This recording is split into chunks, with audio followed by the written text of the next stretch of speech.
Just show it. I'll just show it. Cause you try to use words.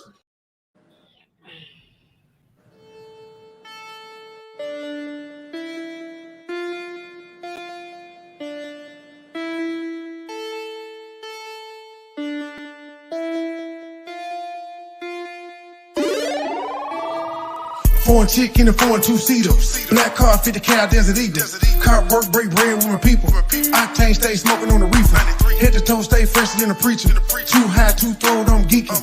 No smoke, no beef like vegans. Money long, I'm good, I'm eating. Foreign chick in a foreign two-seater.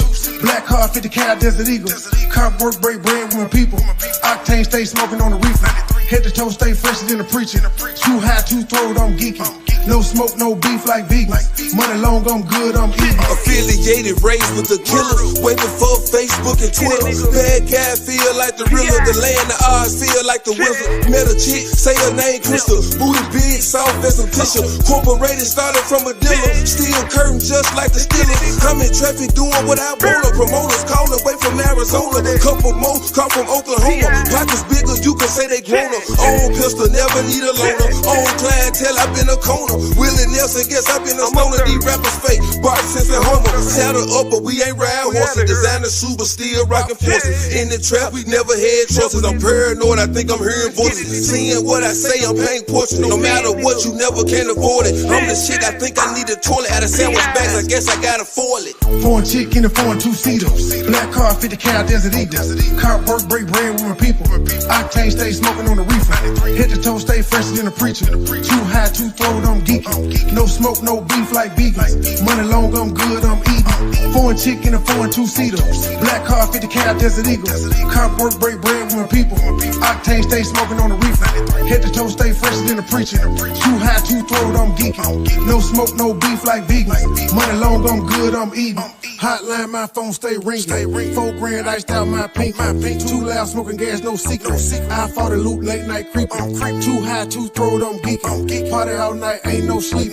Money up, I'm good, I'm eating. Red bone from the back, I'm beating. She calling out my name like the weekend. Drippin' sauce, steady nutrient. Hopping out, feeling coupish. Drop the top, I don't know where the roof is. I stay in exclusive, Punta Cana resort all inclusive. I don't want that little bitch, she a nuisance. Run a brain dropper, I'll throw them deuces. Golden State, all my niggas some shooters. 50 cat F&M and them Rugers. Told the package, I'm flexing, let's Luger. On the prowl for some milk for some cougars. 12 inches, they calling me ruler. Dick them down when I'm done, call her Uber. Dick them down when I'm done, call her Uber. Dick her down when I'm done, call her Uber.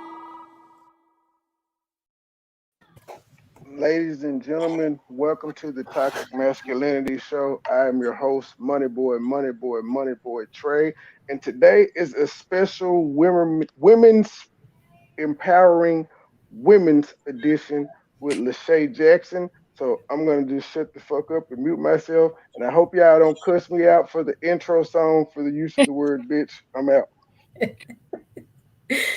Hey ladies, how you doing? I love that intro. It was fire. Yeah, I was bobbing my head like I love this song. It was pretty catchy. Hey ladies, thank you so much for this opportunity to sit and talk about us. I think we live in a world that says that this try to dictate to us who we are. And I am in the presence of 3 amazing queens. And that's the reason why I was like, I'm just like starstruck here. But anyways, the whole point of today is to sit down and have healthy communication, because having this talk, this real women's talk, without any, and I don't want to offend anyone and say this, but no ratchet, no craziness. That's the best way to put it. You know, and when I look at Twitter and Facebook and all these different things, that's all I see. Women come together, get dressed up, just go out and do crazy stuff. But just women come together, just talking about healing, talking about our families, talking about our careers, talking about our goals and our fears, and helping other women. You know, this is a vision God gave me. And this is the first time I've ever done something like this. I'm like, God, you sure? I don't know who would even do this. So this is not my vision at all, just God. So.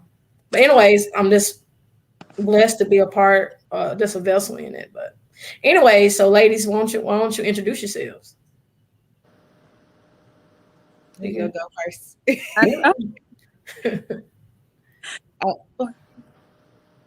I'll go first. Go.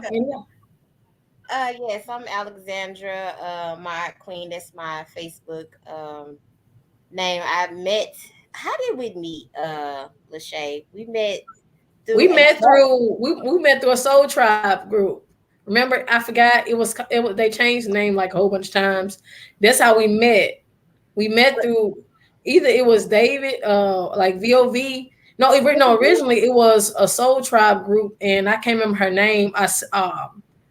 Something, but she put together a group, and that's when I met Kirk, and then we actually met physically because we had a tribe meetup. Do you remember? No. No, look, you don't remember that? No. Maybe my mind is everywhere. Maybe No, I think I first met you. Was it Wind Down Wednesday? Yeah. Okay. You know what? I'm mixing you with Ravina because your essence is just like hers. My bad. Yeah. Maybe I need to contact her. But Ravina, she's part of my Soul Tribe group. Yeah, I'm mixing you over her. My bad. But yes, we did because we had a wind down. Yes. Right. So excuse me. I meet a lot of people. Yeah. That's how we met through a wind Not down. saying you're not important. Yeah. Okay. I know I am. You're very important in my life. Yeah. Thank you. Yes, that's how we met. We met Wind Down Wednesday. Well, basically just a bunch of Black entrepreneurs just talking about different life and different problems we have on our entrepreneurial journey. And we just basically having like just a family of accountability partners. That's basically what it was. And we met every Wednesday, just talk about different things that we go about life. But yeah, I'm just happy to be on this panel. This is the first time I ever done anything like this, and I'm just enjoying it. So. Okay, I guess I'll go next. Am I next to Alexandra? Y'all screen. I am Natasha. A lot of people I go by the name A Mouthful. That is my brand. That is my business. That's my baby. I met Shay at a Juneteenth event. I was there I wear several hats, y'all. So I met her at a Juneteenth event. I was doing setting up as a vendor with the New Black Panther Party here in Memphis, Tennessee. I'm also the chairwoman for New Black Panther Party here, a chapter. So that's where I met Shay. And every time we had an event, I would see her like random. I'd be like, she was there like always. So we just kept in contact. We exchanged information, and that's it. What about the Black? It was the Black Panther Party too. Yeah, that's the New Black Panther Party. Yes. Yeah, I'm the chairperson for the chapter. Yeah, and y'all came. The group came to. It was like you were across the walk from where I stayed, and you playing. It was like the toy drive and clothing. The toy drive, and I was out there just dance to the Afro beats and my children, and I still. Yeah. But we do a lot of stuff. So yeah, I write, I do book publishing, I'm a notary, I'm a doula. I do a whole lot of stuff. Come on, Ashley. Okay, it's my turn. Right. So I'm so nervous right now. This is my first time doing something like this. But okay, my name is Ashley. Don't be scared. Okay, I'm through talking. I'm sorry. I said, don't be scared. Then I said, my bad, I'm through talking. Oh, okay. But yeah, so I have like a little thing on Facebook called The Journey to Self-Love. That's my baby. And I've been doing that for probably like a couple of months. Can I say something? I want to stop you. Don't say little thing. Oh. Don't say little thing. It's not little. I'm trying. It's big to you. Yeah, don't say that. Oh, yeah. I caught that too. I won't about to say nothing though. Look, I couldn't help it. I'm sorry. Look, I just started it, and then like I be telling my husband like, "Oh, I got like 100 friends now on there." So it just started. So yeah, So I'm doing that. I met Shay. Where we met at? We met at look, I have no shame in my game. We met at Advanced Memphis. I had lost my job, and we took a life work class or something like that together with Bryce and Kelsey. And that's when I met you, and we started talking, and I was like, I like your outfit. You're so cute. I was just telling you, so pretty. I just love everything about her. She was like, I got a podcast. I was like, oh, I want to do that. But we met, and I went for work life for a whole nother reason, because I just felt like it was something that I needed. Like, I'm trying to find like-minded people to be around, and it just taught me so much about life and about just a lot of things in general. But yeah, so I'm so glad that Shay, I seen her post on Facebook. I was like, oh yeah, I want to do this. So I'm here. I met Shay on Christian Mingle, where she had on this banging little nuns outfit, and I've been following her ever since. Now, anybody know me, you already know I'm not on Christian Mingle, but he is playing. He playing, y'all. He playing. But the reason why we're here is because we all have journeys. The original title that came to my mind when Trey asked me, it's okay if I call you Trey? That's exactly what she should call me, ma'am. I know. I don't want to make sure. So it was really a woman's journey. And it's something that someone gave me. It was an email. It was like, don't despise your journey. And it was pretty much saying, huh? I think a mouthful was asking a question. I'm down here pressing buttons and stuff. Well, so it was really supposed to be called A Woman's Journey, because we all have our own journeys, our own paths. And the last show that I was on, I was speaking about my spiritual path and how everybody is not going to understand it. And that really kind of, and we actually ended up talking about the show. I was really giddy about it. They were probably like, yeah, bring it on. I'm like, I don't know. But I'm glad I did, because this is a new platform for me. I'd rather stay behind the mic instead of being on screen. Believe it or not, even though I do videos, I'd rather just record on my podcast and just people not see me. So I guess that's God's way of saying, no, you need to go on and do what I told you to do. But overall, I would say it was really supposed to be like all our journeys. What? I said you talk too much not to be in front of a mic. Right, I know. So, but yes, it's just one of those things. But today really is about healing. It's about healing the feminine soul. It's about us really speaking about our journeys. So if anybody can start, or if you want me to start, I'll start, and I can just be quiet for the rest of the show. But most definitely, it's just about healing and us just really speaking our truth and giving, like you telling you giving truth, you using your voice for truth for your journey, and not being censored in a way, because you have your stories are so great to share. So go first. Let's hear about yours. Mine, it's still in process. I'm still in the process of becoming raw and becoming that beast that I really am. And I've spoken with Trey, and I've spoken on different platforms, even podcasts about it.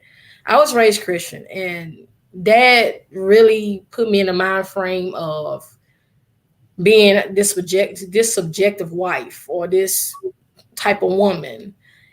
Now, when I was separated, that really put me in the mind frame like I just want to bust out like a rebellious child. And when I was going through my transitions, like in that time, I just denounced the whole Christian faith, and I just went through a whole situation. And now I'm in a more balanced place where I'm like, I'm okay where I am. That's what we were talking about last time on the show. But it's been like a lot of transitions. And the more I meditate, the more I commune with my creator, the more I do these things, it's like I find this inner strength in this woman. I don't know who she is. It's like, am I just this mom? Am I just this podcaster? I just just started back writing my book again, so I'm gonna get back with you, Natasha. So it's just I've been working on this book. I'm like, I gave it a break. I'm like, I'm not gonna write it. Nobody's gonna like it. Just really just finding who I am behind the mask of my parents, my ex-husband, like old friends, how people perceive me to be. It's just I'm still finding who this woman is, and it's amazing because Alexandra and I, we have these conversations, like we talk, and and we have these conversations about evolving into our divine feminine and walking to our feminine power, and what does that mean? And this being in the spiritual tribe and being in VOV, with with Don, and that's just really evolving to this place. I'm like, am I just a mother? Am I sexy? Am I, can I do this? Can I do that? I question myself a lot. Or at least I used to, but now I'm coming into this headspace. I'm like, you know what? I can do that. I can do that. I can do that. I can do that. It's like I can do that. It's like one of those things where I ask my God, I say, God, like, just show me all that you put inside of me so that I can show the world what you want me to show them. And it's like I'm humbled by it, so it's just one of those things I'm still becoming. And I'm going to show you something really quick. I think I put it up. I paint, I draw, and I do a lot of different things. Not trying to brag or anything, but it's a painting I did. It was like me with long hair. It was me with afro, and now me with locks. It was called The Evolution of a Woman. How did I evolve from this woman wearing? There's no wrong with that. Hey, you wear, but from wearing that to a fro to now locks. It's been a transition with me, and it's a beautiful transition. Like I'm a woman in the making, I guess. Still trying to find my place in the world. I think we're gonna forever be on a journey, and it's not about like finding ourselves, because ultimately this is a life that we've been given. It's not really up to us to decide. No way. So we're just here to complete a purpose. Not sure what those purposes are. I think I find a couple of mine, and I like them.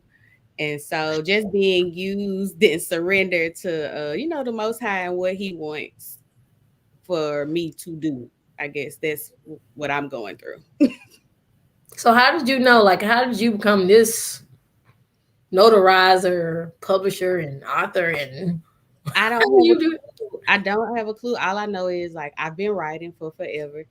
I started blogging when I lived in Dallas. Then when I think what changed for me completely was when I had my daughter.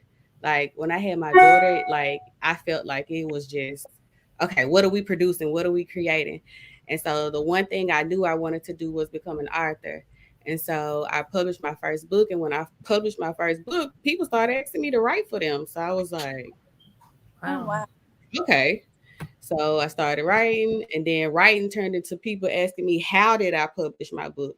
And so when I started showing people how, I was like, well, I might as well make it a business. And so I made it a business. So I don't know how I got here. I don't know. I just feel it's always like that. Like it's something that you love to do. That's like your purpose, and you be like, I don't know how I got there. So that's where I'm at. Like I'm like really trying to find like where I supposed to be at. That's her book. Yes. Oh yeah, that's one of them. Yes, this is. I'm trying to get this right. Yeah, that one is called My Love Journal. It just got some poems and some ballads and things in it, and it's about love. And then we have the other one. We have My Encouragement Journal. They're both on Amazon and Kindle. So for my clients, that's kind of, I help them put their books or publish their books on Amazon and Kindle. So My Love Journal, My Encouragement Journal, and actually today is my anniversary for becoming an author. And so I just released my third book. It's called My Love Journal 2, and it's the second part to this. Okay. So is it like that you can write in it? Is it like a journal? Well, the only one you can write in is my encouragement journal. There's this one. But the other one, my love journal, it's it's just like poems and ballads and journals. I need to get by a part two because I most definitely I this book right here I cried. I read it like No. how does she like she's in my diary. Like when you were talking about how you felt about I think one of them I can't remember which one it was.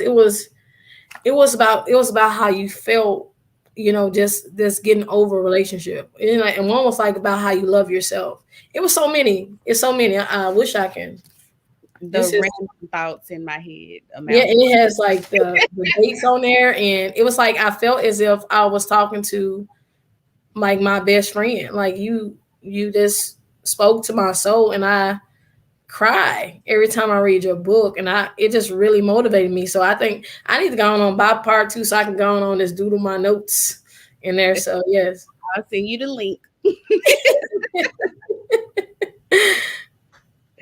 I definitely send you the link, but I don't know. I just always wrote, and I feel like writing is very therapeutic. So I write a lot. That's how I got here. I have a question for the ladies since we're talking about writing. Okay. I had a couple questions here. Since talk about writing and just honing in on our natural gifts. Like what are some what are some of your natural gifts that you just came into? That you like using or not using?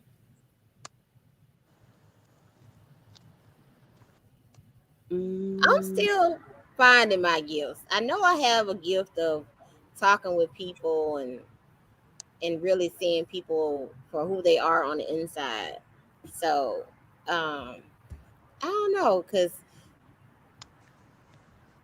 I don't know. And also I do have a gift of writing. I just really, and also I am working on a book as well. It's gonna be like a autobiography about my life and the journey of just really getting to know myself, basically, and everything that I've been through, because I've been through a lot, a whole lot. So and I guess one of my gifts and powers, I believe, is just strength, I guess. Sis, what are some of the things you've been through, like that you want to share?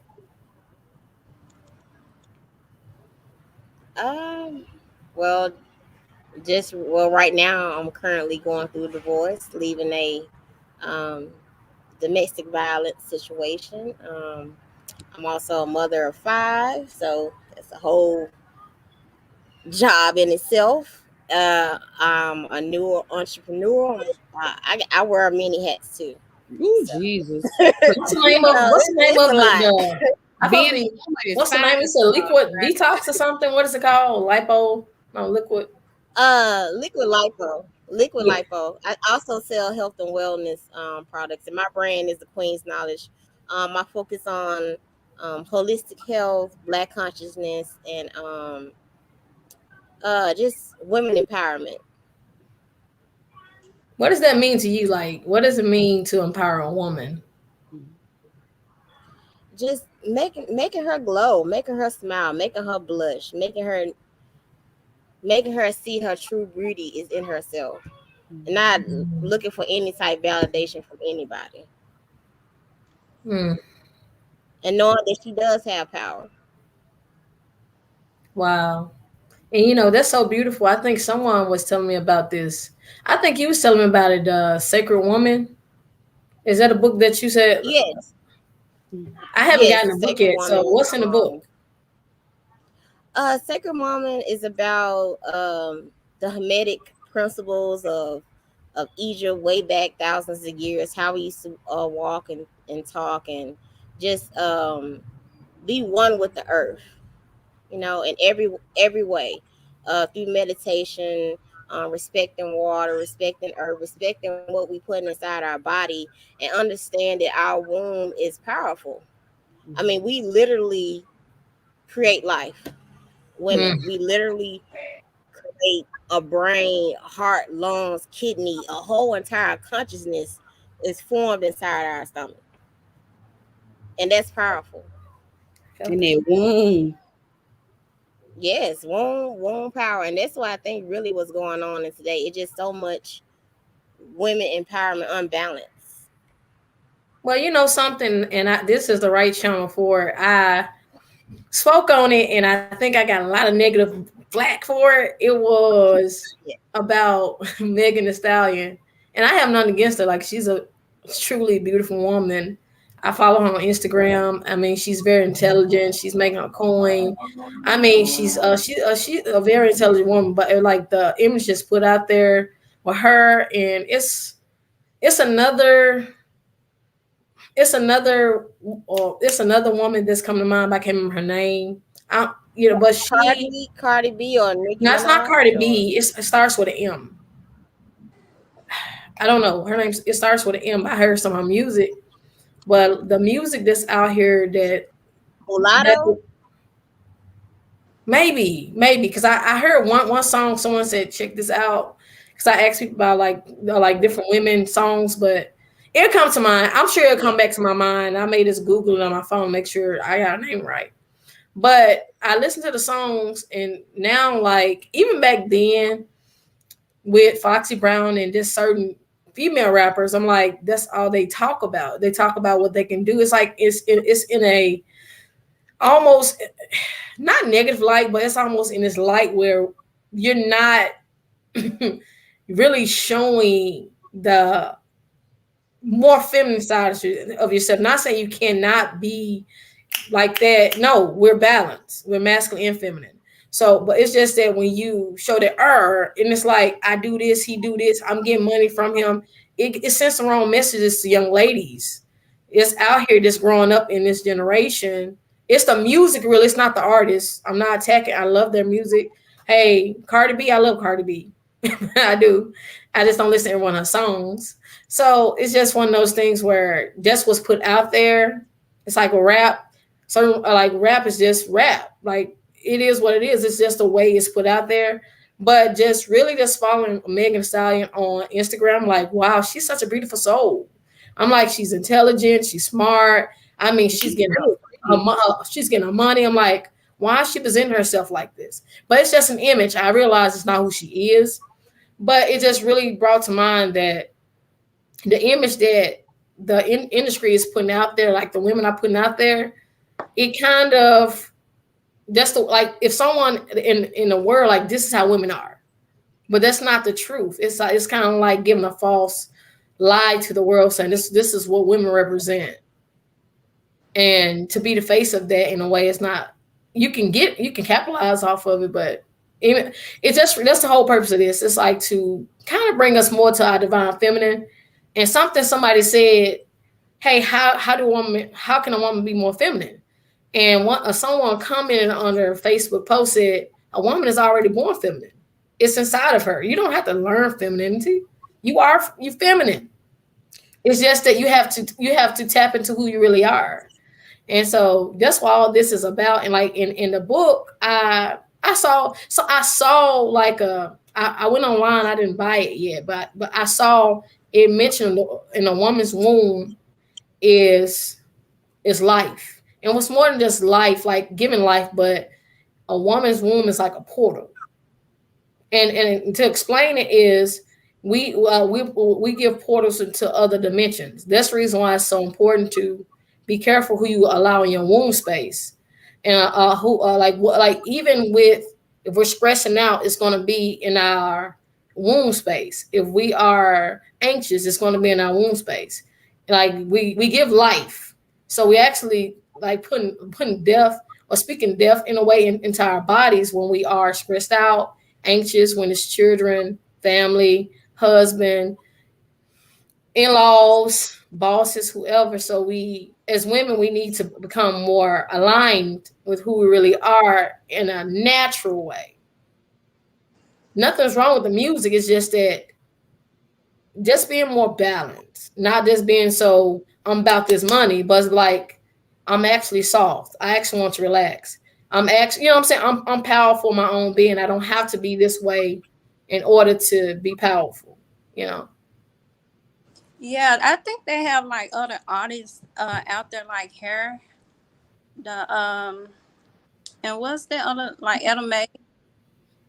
It's a couple of artists out there that present themselves like, okay, this is what I represent. It's who else? I forgot her name. She got a song with John Legend. Big Sean, girlfriend. I like her. I forgot her name. Ari Lexon is another one too. I like both. I like all of it. I like Cardi. I like Megan. I like India.Arie. I like Janae. Yeah. I like all of it. I feel like it's a balance. Certain ones are for certain moods or whatever. Cause I might jump in the car and I might be listening to Cardi B, but then I might jump in the car the next day and I might listen to Janae and chill out. So I think it really just depends on what's for you. And then another thing I feel like is like, just because music is saying certain things, we have to untrain our mind to fall into whatever is being said. I don't think I'm not going to say we. I don't think there are a lot of people mentally strong enough to handle things being spoken to them for them to reject it, for them not to live whatever was said in the song. So I feel like it's a two-way street. Like if that's what you own, that's what you own. But if that's not what you like, then pass. Yeah, this was no attack. It was just really was.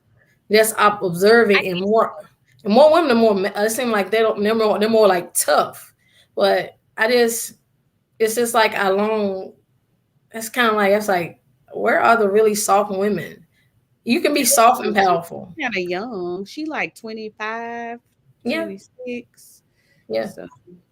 But yeah, so even like in it was something that Alexandra said about nature, and it was about the elements like showed up in my mind. So if you were one of the 4 elements of nature, which one would you be? Oh, let's do our zodiacs to see what each other are. Earth. I'm Virgo. You Earth? Okay. I know my sun is Earth. My sun is Earth, but my other 2 is fire.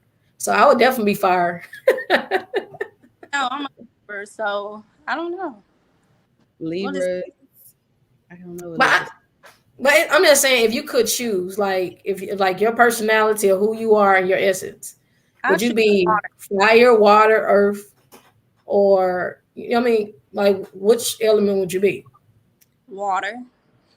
I would say I'm mostly water. Yeah. I flow. I mean, why? Like, I feel like I just flow. I go with the flow of things. If I hit something, I bounce off of it and keep moving. Like I feel like I'm water. But my moon sign is Pisces, so that's probably why I flow like that. What about you, Alexandra? You said why I choose Earth? Yeah. I just love the earth. I love trees. I just love being outside, the wind, the sun. That's why I'm outside now. I need it. Fresh air. It makes me breathe. Mm-hmm. You know, I say fire. I have a lot of earth. I have earth, but I say I'm passionate. Like I wake up with passion. It's like everything I do is passionate. I had an ex-boyfriend actually called me passion because he said, Shay, and this had to be way in high school, okay? And it was nothing on a sensual level. It was like, hey, I wasn't even doing nothing back then. So I'm being honest with you. So he's like, hey, you just, the way your eyes light up, just the way you express everything in your face, your hands and your body, everything's engaged when you say things. You're passion, you're a passionate person. It's like, I'm gonna call you Passion. He's like, not in front of everybody. They probably get the wrong idea. I'm like, I got you. But yeah, most definitely fire. And I think that's what happened when I was emerging out of my shell into who I really am now. I think that fire was suppressed so much, it was almost like a volcano. And it destroyed every old part of myself. And so now being this fire person is like, it's hard to calm down. So I have to be around a lot of water, or I have to be around like cool-headed people in order to just bring me back down. I like how you made the fire not seem like a bad thing when you said it's like passion. So I like that. Because most people think of fire like people like destroying, Mm-hmm. But passion is it does destroy things though. I know my daughter has fire. And how I know this is because I'm gonna tell you something. This is a funny. It happened like about an hour ago. We were lying in bed, reading comics together. Her feet rubbed against mine. We have moments like that. And anyways, I was like, your feet stinking. I was just joking with her, like, your feet stinking. And she was like, no, it's not. I'm like, yes, it is. And then what I did was I went to grab her feet, and I forget. My youngest daughter's so strong. So pretty much what she did was, whoo, this child, she hit me like a grown person. She hit me in the eye with her fist. She was like, she started like moving around. I was playing with her. And she literally socked me in the eye. My eye was just red. I was like, baby, how am I gonna see on this panel, baby? You hit me in the eye like you're a boxer. And so she fights. She has a lot of fire in her. She fights. And I was like, did I do something wrong today? I mean, what happened? Are you mad at me? It was just one of those moments, but most definitely it's just that she reminds me of the fire in me that I did not use when I was younger. And she has it, all of it. So I'm like, oh, I hate to be someone to get you mad. But I joke about it, but it's a true story. But the passion part is really real. Passion is something we need to go in life. And like where we at now, especially with the like the women empowerment movement, I really don't think that women are really being empowered, really. I think it's really ego driven. It's like women, we're walking to our, we're coming to our power. We're almost there, but it's like it's ego driven. It's not divinely driven. It's more masculine. It's masculine power. It's not feminine power. That's how I feel about it. Yeah. What you mean? I see again. I guess I see both sides. I see the fake empowerment, but then I do see the real authentic empowerment as well. So. Right. Yeah, because it's more like competitive. Like it's like I'm gonna take you down, be the baddest bee to take you down, and then I'm gonna have sex with your man and then take the bag. That's how. Wow. You went there. I need to change our circle of friends. No, they not my friends. They're not friends. It's just what we see. No, I don't see that. friends. But yeah, so I'm just saying, like what you said. I mean, when was last time you actually went out with a group of females and y'all had a good time, y'all vibed, you went back home? I mean, you were inspired to do greater things in your life. A group of females? No, like one, because I keep my circle small. I probably have 2-3 good female friends at the time, and I hang out with them individually. I don't hang out with a group of them. So that's back in the day, I had a group of female friends. We used to hang out. No, I always hang alone. Do you think by us just having families or being married, like what it was, like what? I mean, how many of us have ever been married on this panel, or still like married or been married or whatever? I consider myself. So, I mean, I think I was you I was see married. both. Huh? I think you see both, like with the women empowerment. Like you see some people just doing it like for the publicity or for the money or for whatever reason may be, but then you see the authentic side too, because I have friends like that I grew up with. I've been knowing them since like the first grade, and we all like in our own little careers and have our own little families, and we go out and we kick it, and we go back home. Right.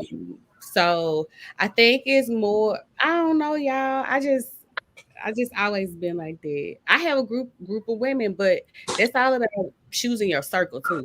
You know what I'm saying? Right. Choosing the people that's around you. Yeah. It gotta be a tribe vibe. It definitely gotta be a tribe I'm not saying you gotta have like a whole bunch of women. It's just that, vibe. like this right here. When was the last time you sat down and you actually had a real conversation with women, like about who you really are, your fears, what you struggle with, what you really going for? Hey, can we partner up and be partners in business? You know, just supporting one another. Who me? I With you think it's yesterday. Oh, what was Ashley saying? no, I just think it's hard to find like-minded people that think like you, or I know it's hard for me. I'm like so in like mom mode, wife mode. So I don't, it's just hard for me to open up to people. And Yeah. I'm very choosy when I meet, new people. It's hard for me to open up. So right now I'm at this stage that I do want to find people, but I'm not. They got to be on the same path as me. I'm with you, like they Right. not saying like I want to go out and have fun and enjoy, have a good time, but also know that we all about like self empowerment and self love and self care, like just Right. having a good time together. That's what I'm on.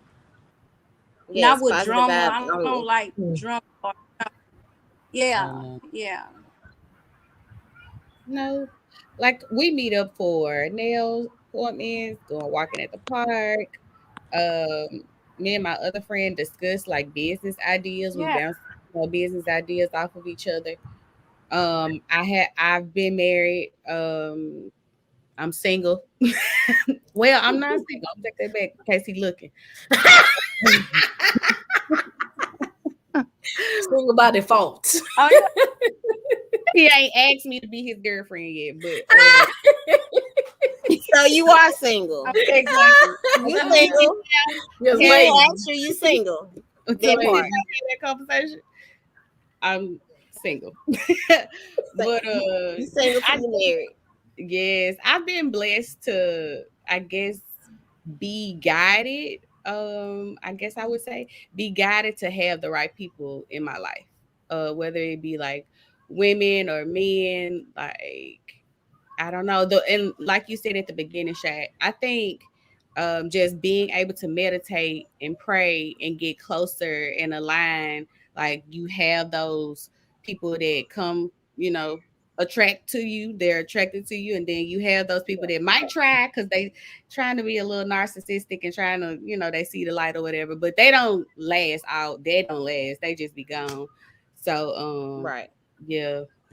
And, I have a question. It's something someone had shown, like they showed me a list. Like if you had a list of the most important people in your life, like what number would you be on that list? I didn't even think to put myself on the list when you said it.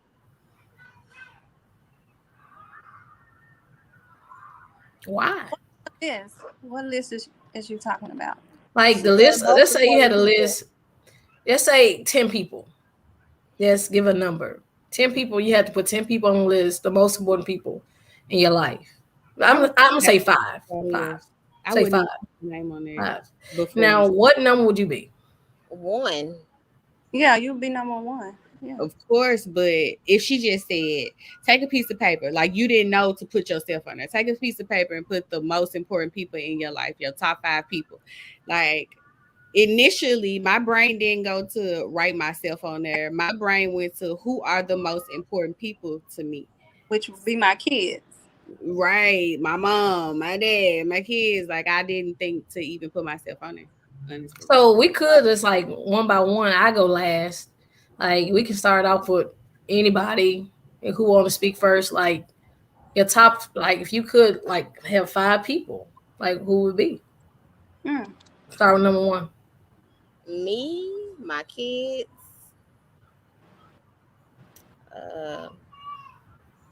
my family, I guess.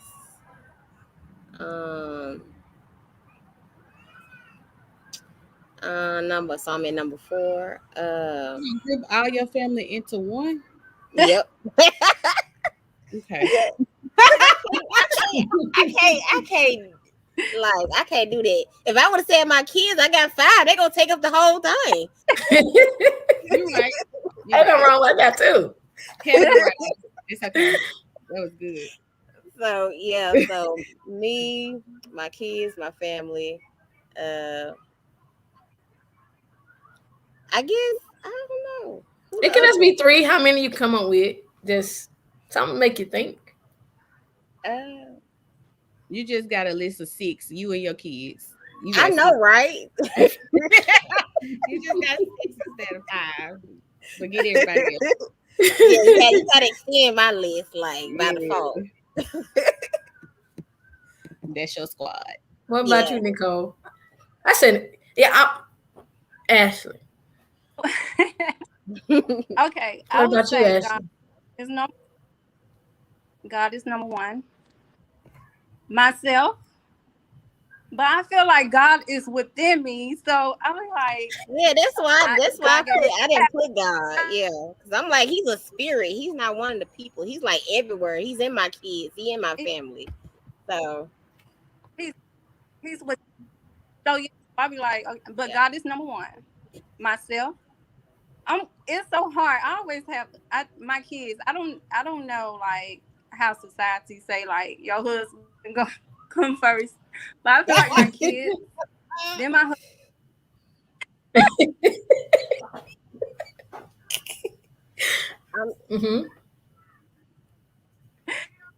and then did she freeze? So that's fine. You froze a little bit.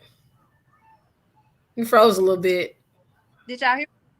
I did. No, kind of. It was you froze.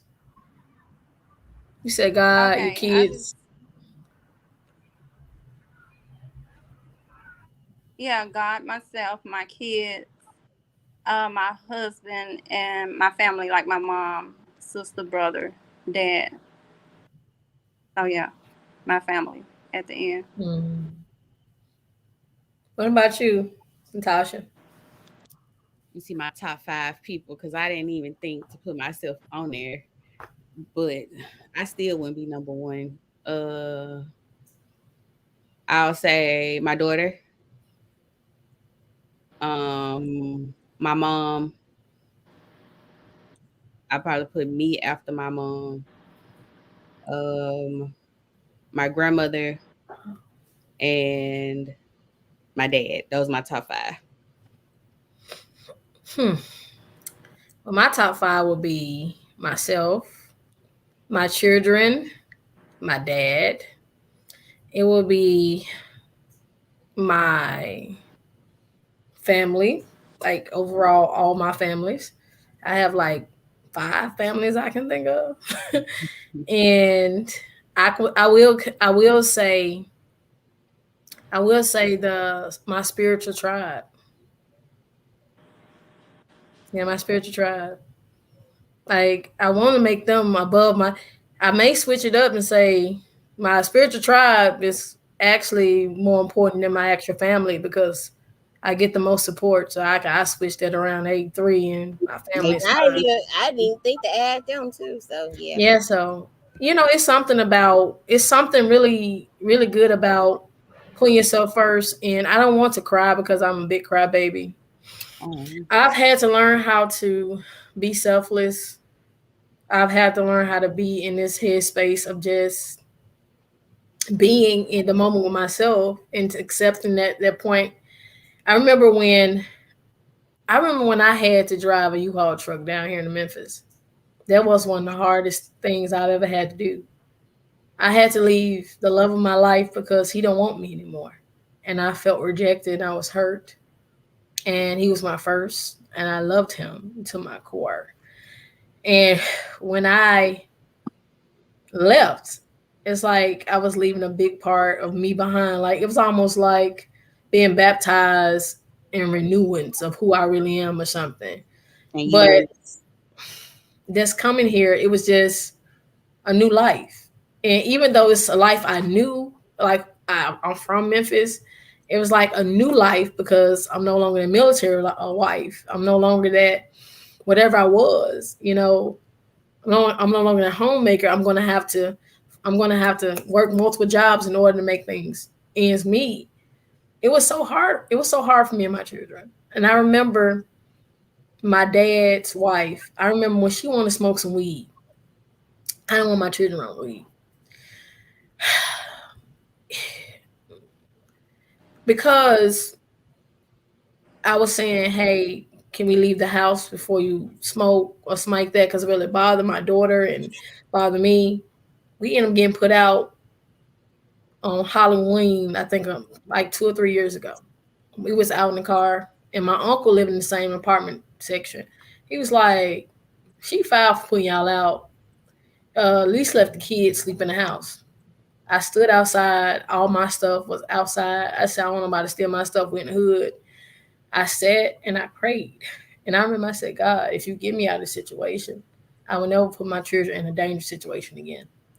And I remember I went to live in a rooming house. In this rooming house, I was paying my part of the rent. I paid $300 a month. I paid light bill when I could.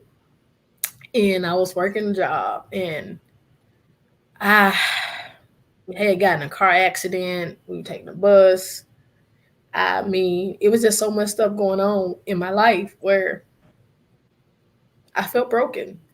And it's a book. It was a book. And I was staying with my pastor, my female apostle's house. She had like a rooming house. So it was a book in there. And this book is old looking, and I've been this book old. Look, is this wrinkled? Somebody can transition out of divorce into post-divorce. No, this book right here is Inner Healing for the Broken Vessels. It stood out to me, and I promise you, I read this for days at a time. I'm like, God, why you want me to read this? And in this particular book, these are stories of ladies with broken stories. They were broken vessels, but God made them whole. And I found myself every day waking up with a new goal, with a new dream. And I was like, God, I felt like children of Israel. I'm like, why I'm gonna leave this behind for this. Right. I'm dealing with 2 mental patients, and it's like having to deal with one of them that did not clean herself. And when that time month came on, I was doing everything with another person that came every now and then. It was just really hard at that point in time. And then my ex-husband was coming to see the girls while I was in this situation. I'm sure he was laughing like, she left me and now she ain't nothing. He had to even take us around sometimes. It was just so embarrassing. I said, God, please don't make me embarrassment. But then that's when I bought my first car. I felt so proud. The car was a hoopty. I had to fix it up. It will barely crank, but it was my first car, 2001 Buick LeSabre. And that got in an accident. I had that car for like a year or so. My car hit us. he had insurance on the car, so got another vehicle. But it's just through the ruffles and everything. My daughters have seen me suffer and struggle, and so I'm like, God, it has to be something out of this. And that's when a podcast was born. God was like, I need you to speak about what you've been through. Like, why? It's just like nobody want to hear me. Like little old church girl. Nobody want to hear nobody. Just a little girl from North Memphis, So it was just like one of those things where I didn't realize I was giving up so much, but what I gave up, I got double back. Like we may have some, and we were vegan now. We were vegans, so we were some struggling vegans. I didn't have food stamps. I just was in a place where I was like, man, God, how we don't eat today? And I remember a church member. She was like, hey, here's some food. Here's some money. I was like, why you give me money? And I was so proud. I'm like, I don't need this. And I remember she just like, take it.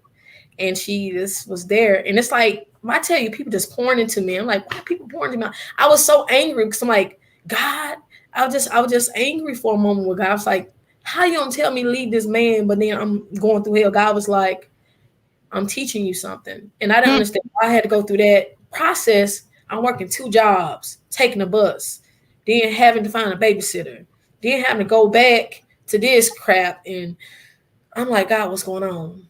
And when I finally moved to my apartment here, and I was living with my spiritual sister then, she like lived a section over.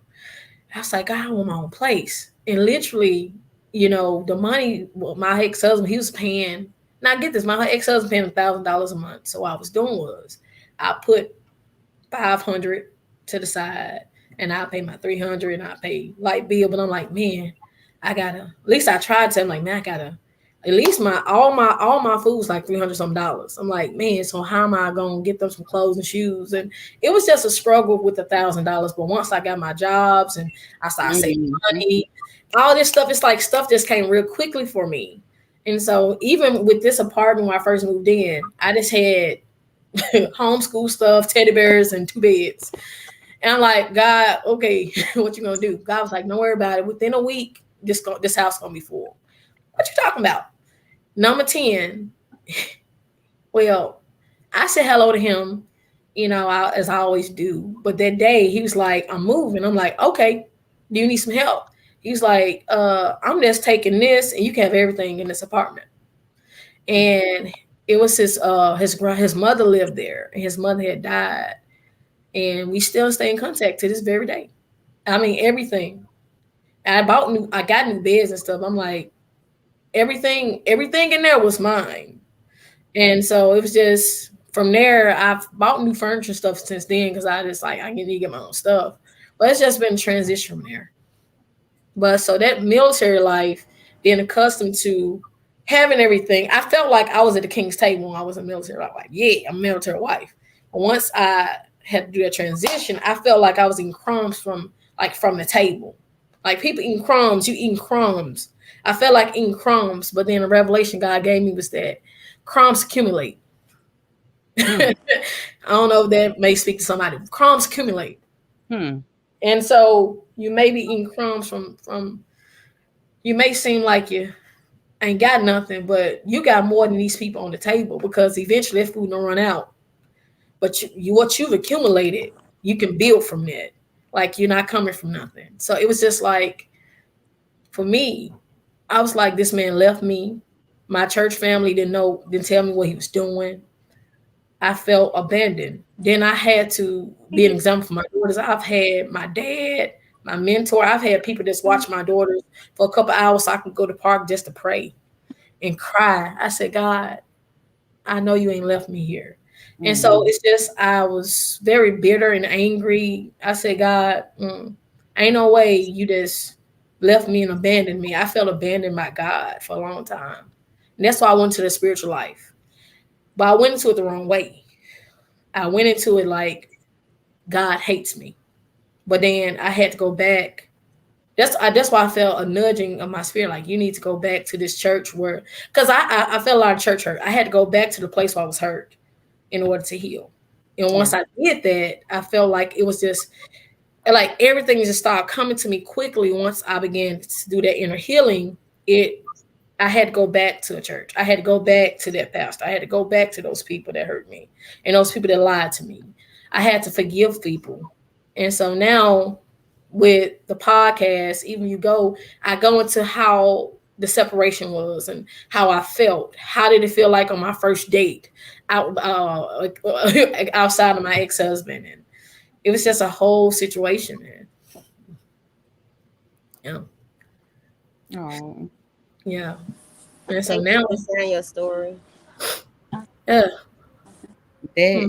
I think everybody has a story, and that like it just shows like how powerful, how strong we are. And although being strong sometimes feels like a lot, but how strong we are as women to just keep going. Yeah, to be strong enough to just keep pushing and have those whys, like, why am I doing this? Have the motivation, because I'm sure like your kids was your daughters were like huge motivations for you. Yes. That's why we're so close now. Yeah. And yeah, they still are. And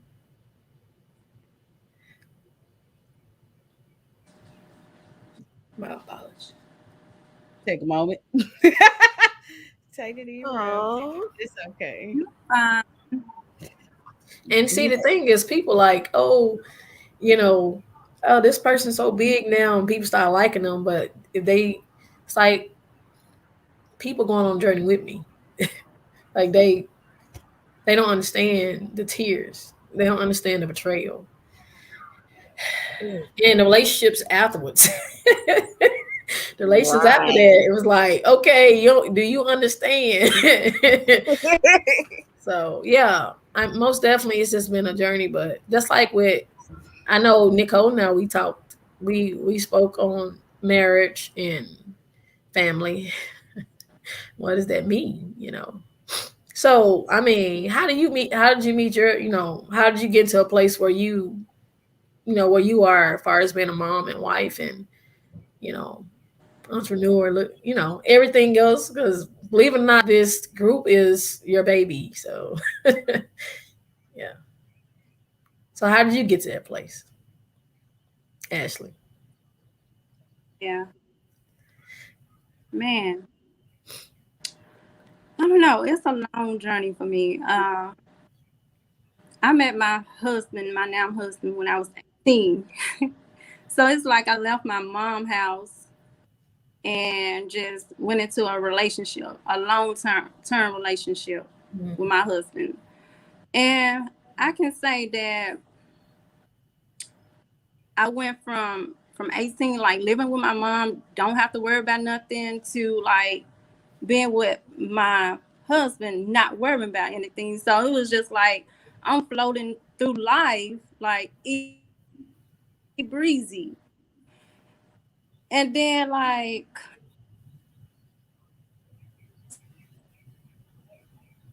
a turn, like life just hit me, like it really hit me. And I don't know if it's a blessing or what. I always say like I'm glad that I didn't have to go through like a lot, like really tough times.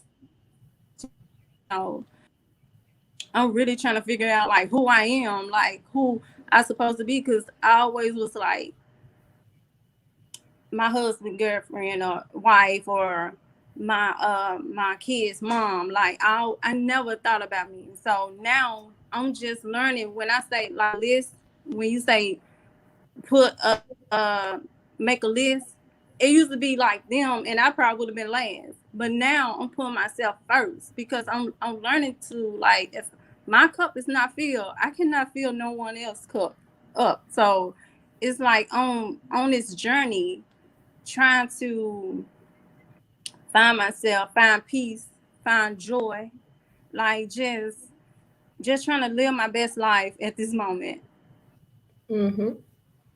So what, me and my husband been together for, oh my God, for how long? 18 years? No, what, 7? I don't know, 15. I lost count. I was 18, but we've been married. It's gonna be 6 years in December. So, Congratulations. thank you. You have a beautiful family. I met your family when we graduated, and I met your son. Ooh, what about your son? His business. We so entrepreneurship over here. Like my son built a clothing line, and my daughter, she came to me the other day saying that she want to do the lip gloss business, and we got names. Like I'm ready to do it now. So yeah. Like I'm all about entrepreneurship, teaching my kids about that. Like they don't know anything about I don't know if that's a bad thing, but I'm like, you work for yourself. You gonna have to create your own business. When I say I have dry erase boards with affirmations, and like I teach them all about that. And I'm like, I don't know. I'm just on this path. Like we all about self-love, peace, care, and all that. So I'm gonna join this moment like right now. Like the thing is, it's beauty in that, and that's like, like someone will look at you like, oh, she got it all, but look, it's a struggle when you are asking yourself, like, who am I? Like, who am I? Because when things are just in a certain position, but you have such a beautiful family. And I meant that, when you walk, I remember, and I mean, it's like the way you used to dress was so like you would like wear a basic outfit. And then I'm like, how does she make that outfit look like it's just expensive? And here I am in these mommy clothes right here. And I remember just walking in class. I was like, I don't want to be weird, but that's why I had to tell you that, like, you had such a glow about yourself that it really encouraged me in more ways than you could ever imagine. I'm like, wow, I want that glow. I want that glow. And I remember times God was like, you have that glow. You just have to embrace who you are. And I remember us having our chats with, I think in Advanced Memphis, they put together this veggie sandwich or something. Do you remember? And they put this veggie sandwich for me, and we sat and talked about, how, about the class and, and everything like that. Like with Advanced Memphis, they are doing classes now. So, but we had our, what they call it? Sessions.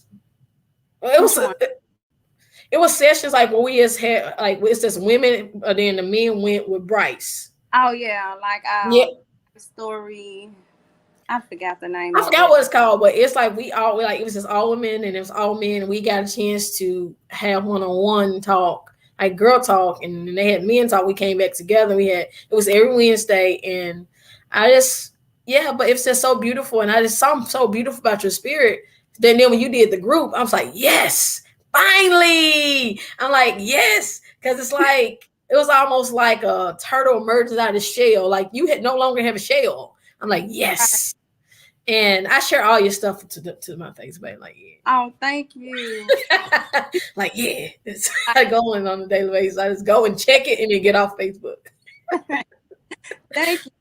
You just don't understand how much you inspire me. When I seen you walk in the class, you were just so open. Like, I'm very, very like to myself. And I'm like, oh, she's just so open and just, you said you did like Toastmasters or something. I was like, I love to speak. I'm like, oh my God. Had a podcast. I was like, you know what? I'm gonna be on her podcast one day. You will. Actually for season 9, and I'm telling y'all, I don't want to make it. I save it to last, but there's no season 9. I am looking for some people. So yeah. Mm-hmm. But yeah, it's about you right now. It's about you. It's about you. Podcast, forget that. We talking about women. Right. Yeah. I just know what you're doing. But yeah, I just think that at this point in time, I'm just really trying to be independent, not depend on so much. Just being finding Ashley. That's where I'm at right now. That should be a brand. It should be on the shirt. Finally, Ashley.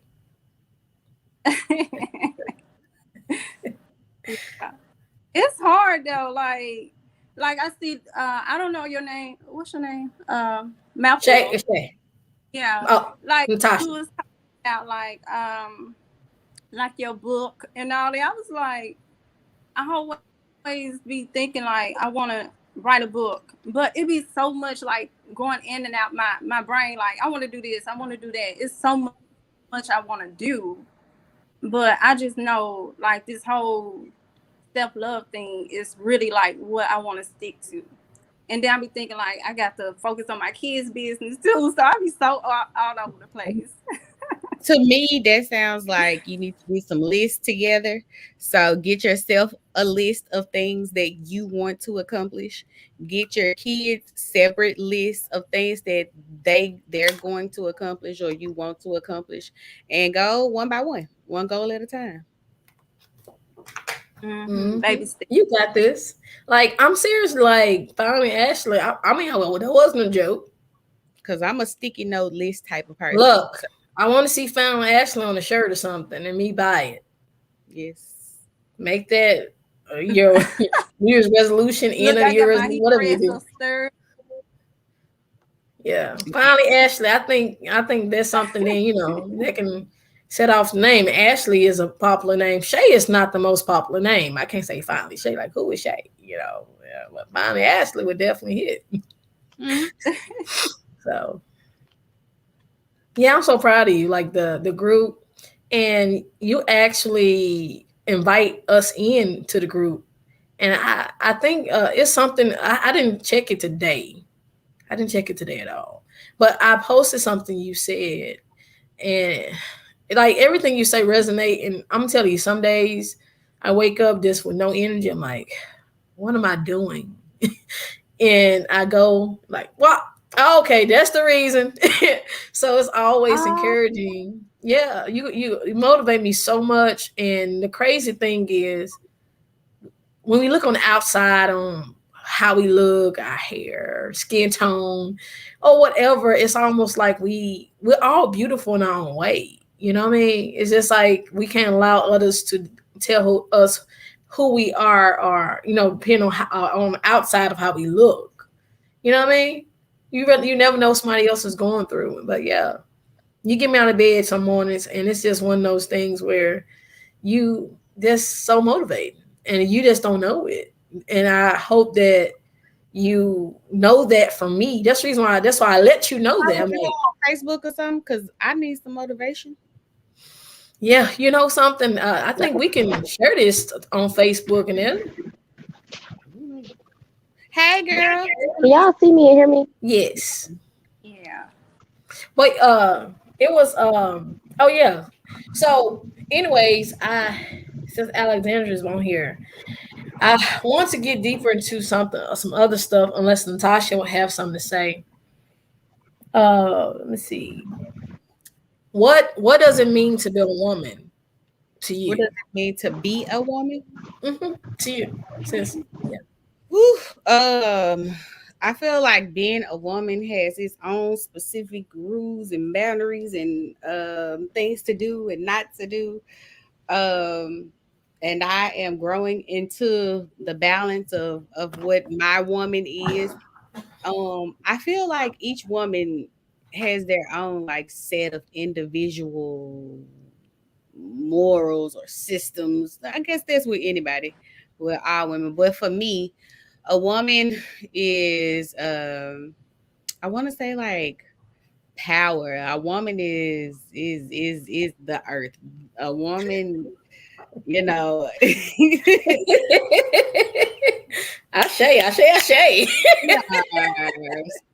Like I hate to say this, but like compared to a man, like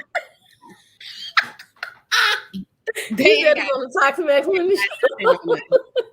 But I just feel like we're so powerful. Like we inspire. Objection, Your Honor.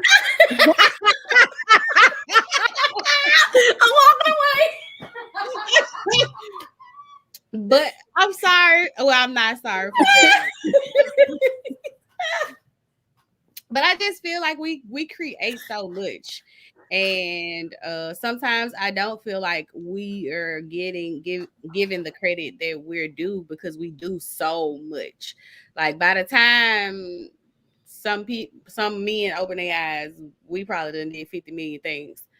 But I feel like we're strong, we're powerful, we're creators in many ways, and nurturers. The nurturing thing is I guess it's gonna always be there. It should be there from the very beginning, but we learn as we go. But I feel like shit, women top tier. We it.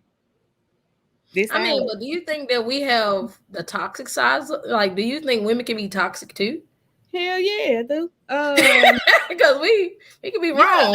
Be toxic. I've learned my toxic ways. I still have a few that I'm working on, and my mouth is one of them. But I'm learning. But yes, I do think women can be toxic. Yeah, I think that I know it's my mouth too.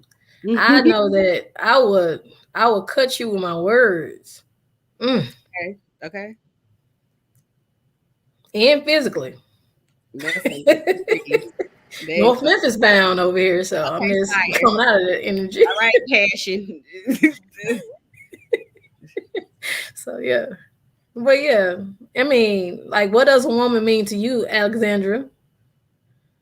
She on mute. What does it mean to be a woman to you? I mean,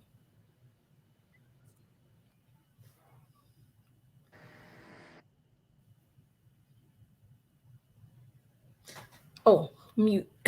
I'm thinking I'm on Zoom. That's what we do on Zoom. I'm trying to see. Take yourself off mute. Yeah, mute. Can you hear me? Yes.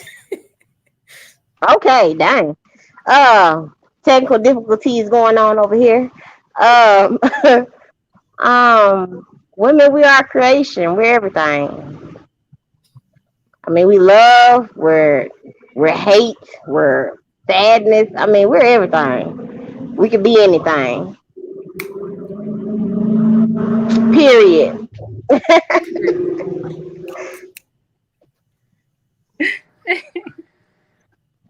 Oh, somebody had a question. They said, and truthfully, I feel like a lot of us women are dropping the ball.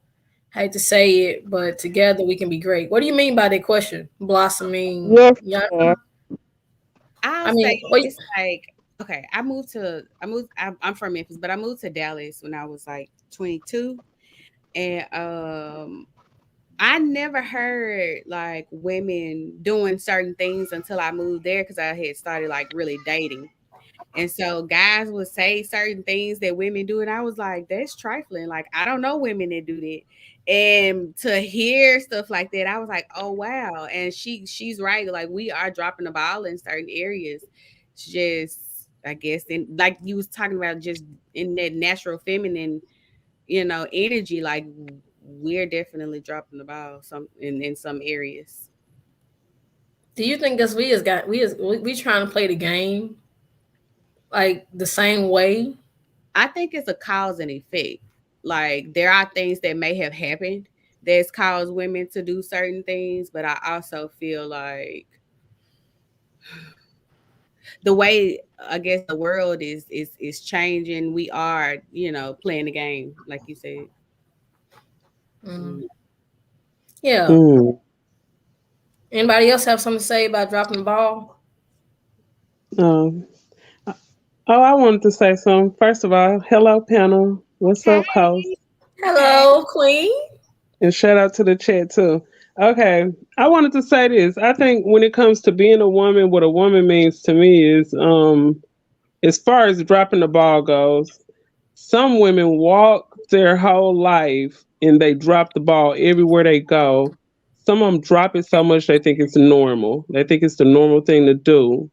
When they're moving in a certain way, some of them have very strong narcissistic ways, and they can move in a way where they feel like whatever it is they do, they're right.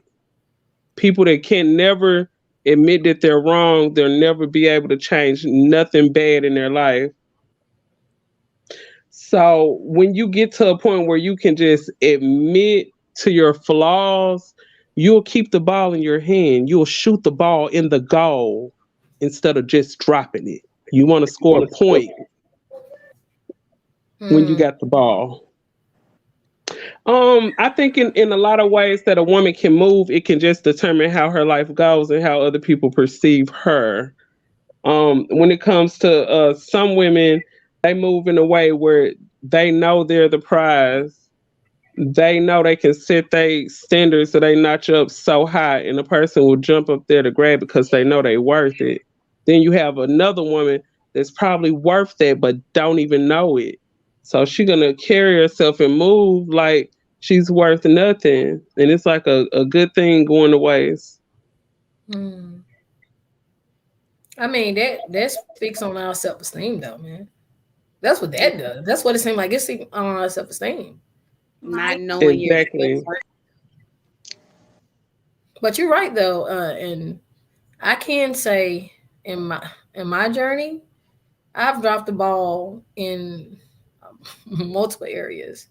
I know in my youth, I was not responsible, especially in my 20s. I was not responsible. If I can go back and really fix something, I would definitely fix the first 2 years of my marriage. I was arrogant. I was selfish. I was jealous. My ex-husband did everything he could do to make, hey, you're beautiful. I compared myself to other women. I just made him feel like doo-doo. Like on a daily basis, I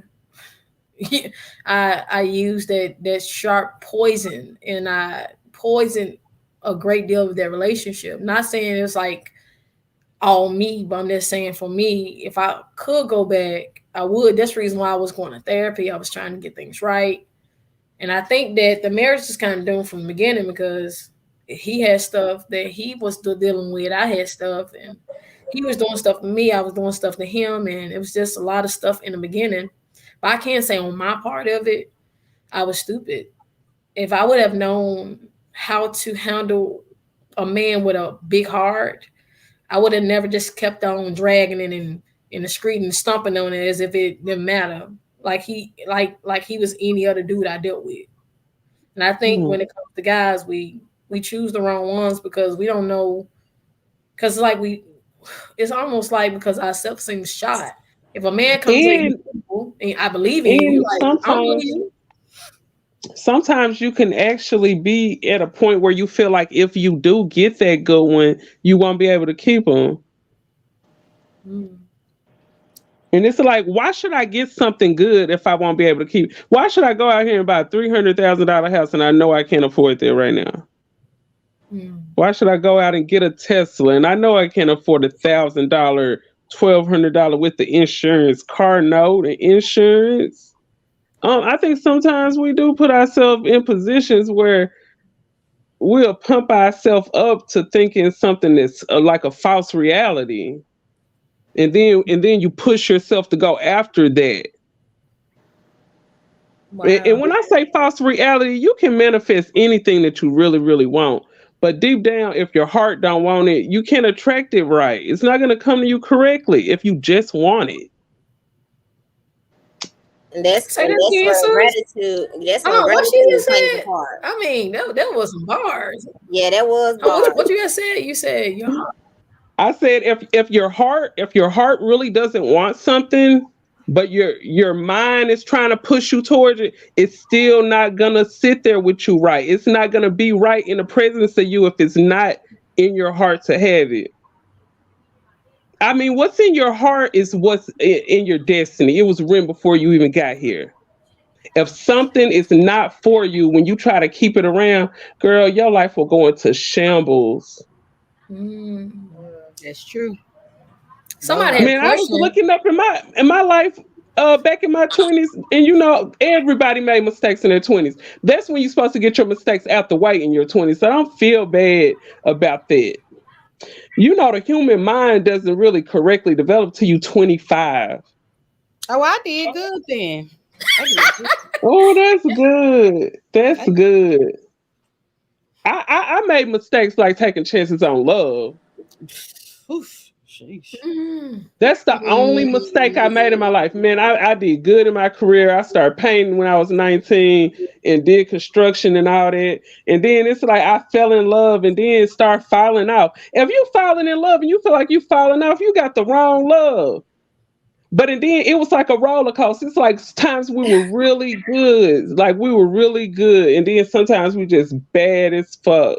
Oh, That's excuse me. That's that Excuse me, YouTube. That's that being toxic. Yeah. Oh my God, I became a magnet to toxic stuff. I don't know. It's just like breast cancer venting women's night.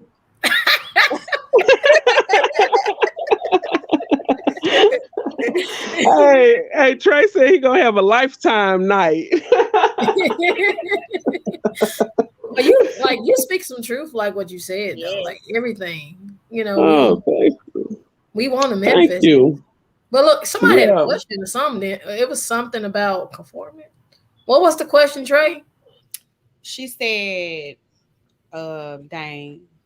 women are changing now because basically of how society is changing. I think that's what it basically said. Like we're conforming to what society said women are supposed to do or be. Right.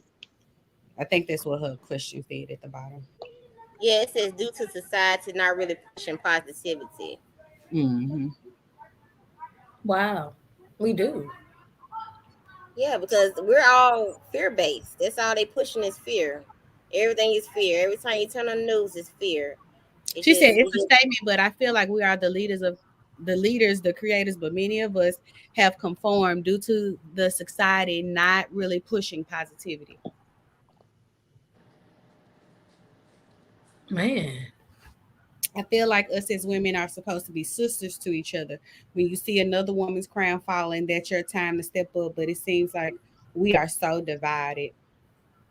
That's true. That's true. It seems like people more quicker to talk back down about you than lifting you up. Like you see somebody, they doing good in their business. It take nothing just to like, share, comment, say some kind words instead of you just she posting her stuff again or something like that. Like why we have to be like that?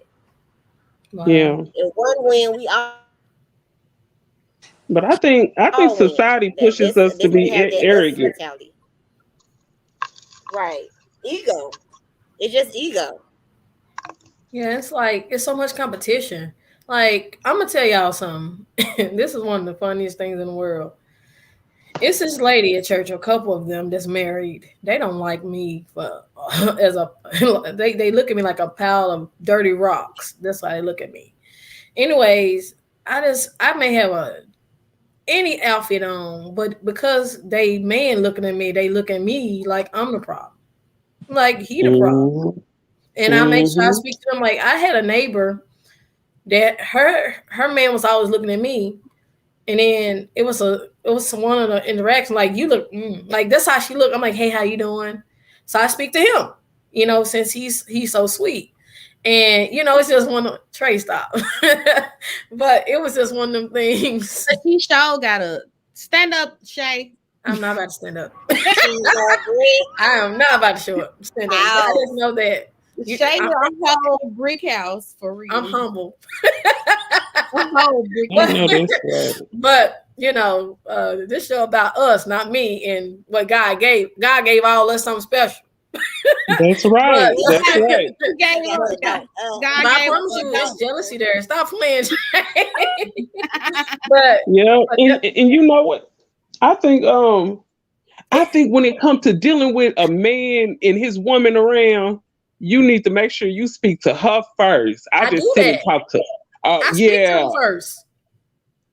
But if she nasty, I'm just gonna know both of them. But then it's just, I mean, it was a whole thing where I can tell, like, I'm like, she didn't like me. I'm like, and I've gotten that a great deal in my life. I'm like, why? Like, why don't women like me? Like, why can't I get female friends as easily? And I'm talking to everybody. but it was all because of that. And then I was a big tomboy, so I used to hang around all the guys. So it was just one of those things. But I think that it's just one of those things where women don't. Yeah, and I had a female friend, beautiful shape, BBW. We hung out. She's like, no women like to hang out with me. I'm like, why? You're beautiful. I mean, I want somebody just as beautiful next to me.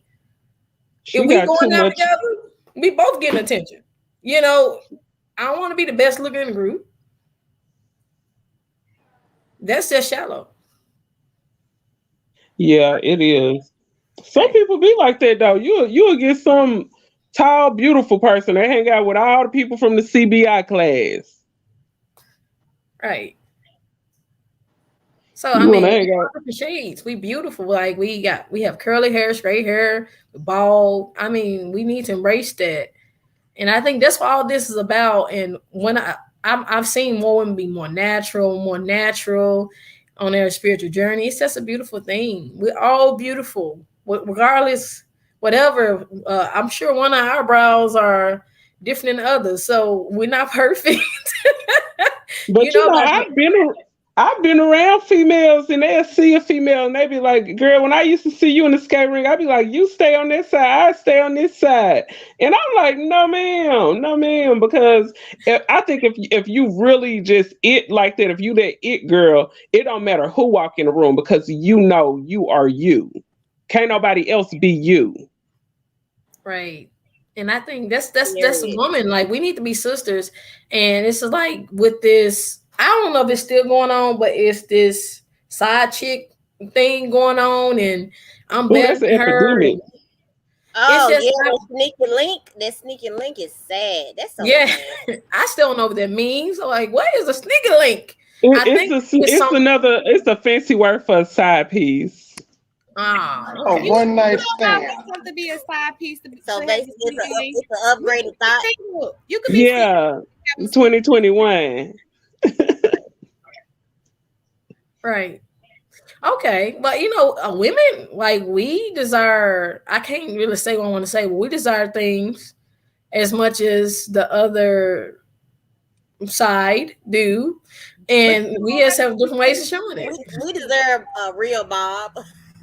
A real Bob, yes. Very operated boyfriends. Sorry, YouTube. I have to censor things right now. Hey, can y'all hear me? Mm-hmm. Oh shoot. Yeah, so yeah, I think it's just one of those things where we have to just walk, as we walk into our true feminine power. We don't have to compete with a man. We can just be. We don't have to compete with a man. Do you know how hard it is to be a man? Yeah, I would not want to be a man. I don't want to be a man. I'm good. Hey, let me tell you how you will know. Let me tell you how you will know. It's too much fun. Try to put like those females that do that stuff that guys do, like you doing it with your back. Like your back will be bad. Like a dude got to have a good back. He does. He got to have a good back to work. He got to have a good back. We got to pray for y'all. That's why we got to cover them in. We got to love them. Yes, we have to cover them. We have to love them. Yeah, they hurt too. Yeah, they do. I think, and I'm raising two of them. And I have two sons, age 12 and 11. You know, they 13 and finna be 18 in December. Wow. I feel like guys carry more trauma around and don't let it go. They just hold it in. Way more than women do. Like, do you know how many up and be okay? But if a man go through a breakup, it's F every B.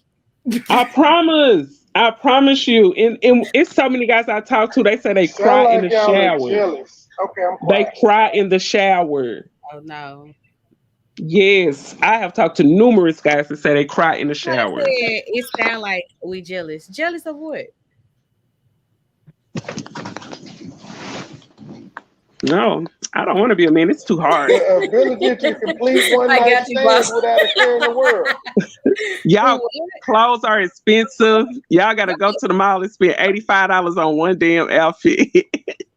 Yeah, men, like honestly, I love the one reason why I love men, especially black men, is because of the stuff they've been through, but they still standing. You know what I mean? It's something that's so spiritual about that. I'm like, wow. It's like I'm telling you, men have came to me and told me about things that they can't tell their spouses, and I'm like, why can they do that? But I think that's the reason why, as women, we have to be more soft and feminine, because it allows them to come in like, okay, this is a safe space for me to be a man. I can come in and be that, and the man don't have to be your guy, like your man. It can be a friend, it can be a neighbor, it can be your son, it can be a nephew. I mean, men need healthy women around them instead of just trying to always get money from them, trying to get the other stuff from them. And just the obvious, just the very obvious. But and so I mean, some guys are better at certain things, or what. And oh my God, this was the hardest thing I had to come to grips with. And I told myself this yesterday. I said, Katie, in order for you to get that right person, you're going to have to put your lust to the side, and you're going to have to put looks to the side. Not saying that I got to get a guy that's 500-600 pounds or nothing like that, but I don't know. Just going after guys. Oh, that's my type. Oh, I like him. And this is not the right person. Just because I'm looking at these looks. And I'm like, dang. I mean, looks do matter. You still have to wake up to them. Especially have a beard. Oh, yes, that beard is it. Yes, I love me a good beard. But I like me a goatee. I like me a goatee, too. Don't let him have locks. Ooh. Oh, my God. A goatee and some locks. Oh my God. I just pictured it. Yeah. But yeah, I don't mean us women, we have purpose, we have options, but you're right though. But just a question that's put on the table. How can we as women protect men? Like, how can we not protect them? How can we show them like you're safe? Like it's safe. Oh no. Yeah, we're not supposed to protect men. Men are supposed to protect us. But like cover them. How can we let them know it's safe to talk to me instead of, because some men just it's sit there hard and to listen. Just listen and don't ask a lot of questions. When they get to talking, just sit back and listen. They will treat you like you are a psychiatrist. All you have to do is listen. I don't know if you guys heard Erykah Badu, but she said that's how guys gravitate to her, because she's a good listener. I've had guys tell me a lot of things that they wouldn't tell anybody, because they know they can trust me, and they see the loyalty. I got guys reach out to me on Facebook that I knew from 22, 23 years ago. Well, telling me I was the best they ever had. But some women will use that against some men, though. It's some toxic women out here. They will use that. I've seen some broken men. They open up to the woman and she broke his heart, cheating on them and everything, multiple times. One thing about opening up, though, you can't open up too fast. Like these guys I've been knowing for a long time, but you can't open up to anybody, and that's a mistake that a lot of us women do too. You can't open up to people too fast. You gotta make them go find it. Make them go find it. Don't tell people everything about you. Not that you're being sneaky, but you got to have something to yourself. You got to have some privacy. Be selective and be mysterious. Yes, you can't reveal everything. But you're right, though. I think that, like, women, I think men need to know that they can be safe. I know that's one of the things I learned when I was married, and even from my other relationships, I've learned how to cultivate that feminine energy. Like, hey, babe, how's your day? I would go and massage my man's scalp. I would go and, hey, you want a sandwich? I think the same things that we things that we like are the same things that they like. They like Yes, They like it's just in a everything. different way. Yeah, fed and told nice stuff and gave gifts and yeah. all that. They Yeah, like you the gotta learn a love language. Yeah, They like back rubs too. they do. Yep, They do. yep. Especially, I'm tell you what I did. What a guy was with. He couldn't sleep, and I actually went out of my way, bought some lavender oil, and I gave it to him. I said, "Put this." He said, "I need some lavender oil for my pillow." I put it on. I gave him to him, put on his pillow. He said he can sleep. Like, okay. Oh, that's what's up. Yes, they do. It's kind of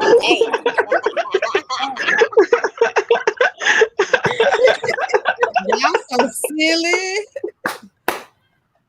Hey, but she made me think about this. I remember I was cutting hair at this Great Clips.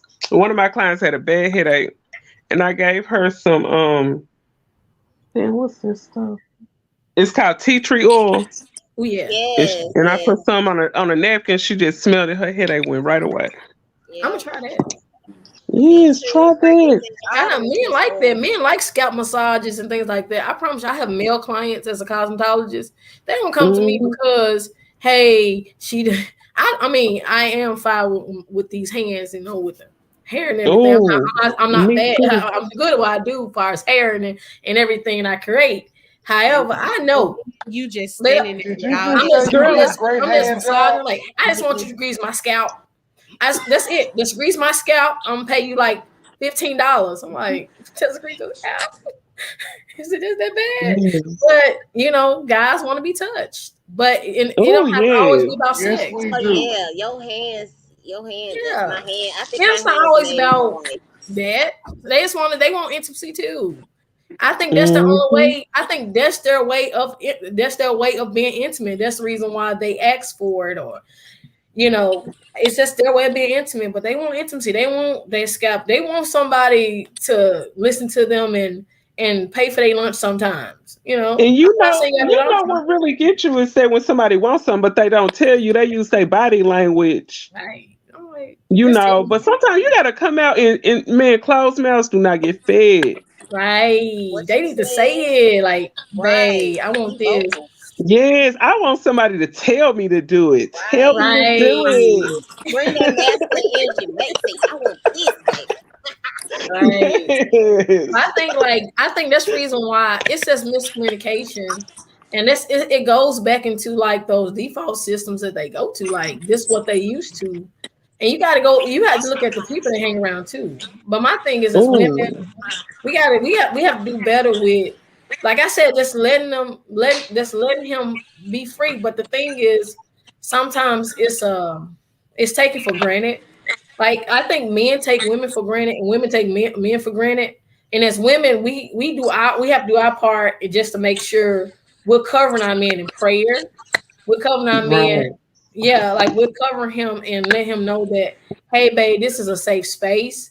Even if it's not babe, if it's like a neighbor, or if it's just a guy at Kroger's, hey, your life will be beautiful. Just speak affirmations to him. It's like you're speaking to the king in him. And you can do it without being romantic and without being flirtatious. Yeah, I've done it. Like without saying, hey, I'm like, hey, your life will be beautiful. And I promise you, like, just make sure you send it to the right man and not a serial killer. Yeah, they probably what about a narcissist? Hey, it'll be just my luck. I say this to a serial killer. But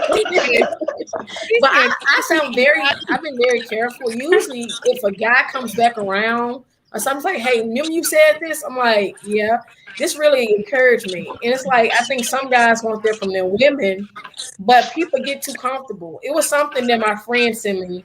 She said, when you're always the one that's just calling or texting, or you're always the one that's reaching out to them, people start taking you for granted. And I think that's what happens in relationships, especially with men. Oh, people get too comfortable. Right. Somebody had a question. It says some people don't communicate because of fear of rejection. Oh, that's true. And then some people don't communicate because they don't have nothing to say. But you know what? I struggle with rejection a lot.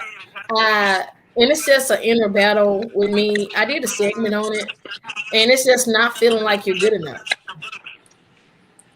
You know, it's definitely something that a lot of people battle with. But yes, rejection is a hard thing to get over. But one thing that helps with rejection with me is knowing who I am in my creator, and just it's just like me giving whatever I'm getting out, I'm giving back to myself.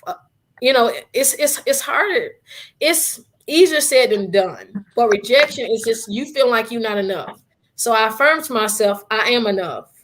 I am doing all I can do. It's almost like you're telling yourself that you are not abandoned.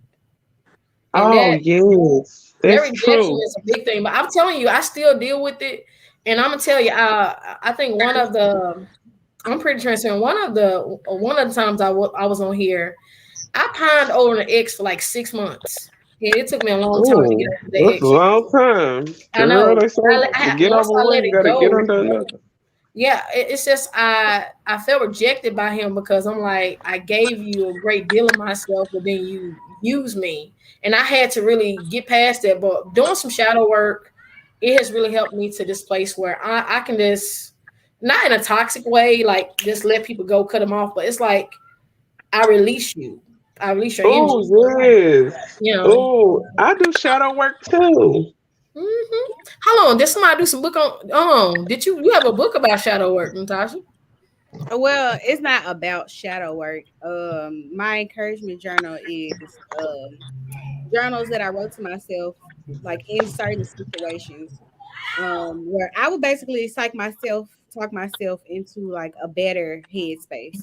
And so in the journals, you know, it tells you everything. When I formatted the book where like it's is the journal, and then on the other side you have questions, and the questions basically pertain to what the journal was about. So just let me see. Eh. It was. So this one, the first one that popped on there, I opened. It's called "The Excitement of Goals." And so one of the first question is, what goals have you set for yourself? So, and then, are you happy about your goals? Have you thought about life after your goals have been met? Because a lot of people meet their goals and don't know where to go. So enjoy the journey to get to your goals, because throughout that process, a lot of people try to skip what's in the middle. But the struggle is what makes you who you are after you get to your goal. That's how I feel. But that's basically True. how the book is formatted. It's formatted where like I ask you questions about whatever the journal was pertaining to. And so it's kind of like helping people work through whatever thoughts they had that they're having.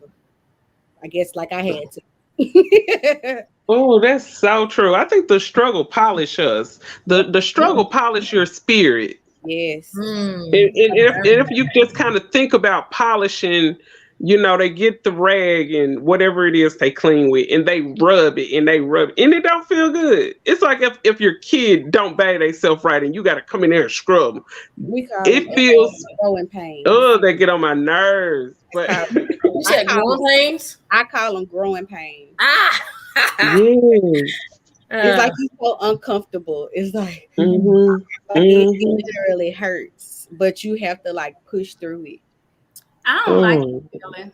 You don't like that Kind of feeling? like when you giving birth to a child. I'm going to growing pains right now.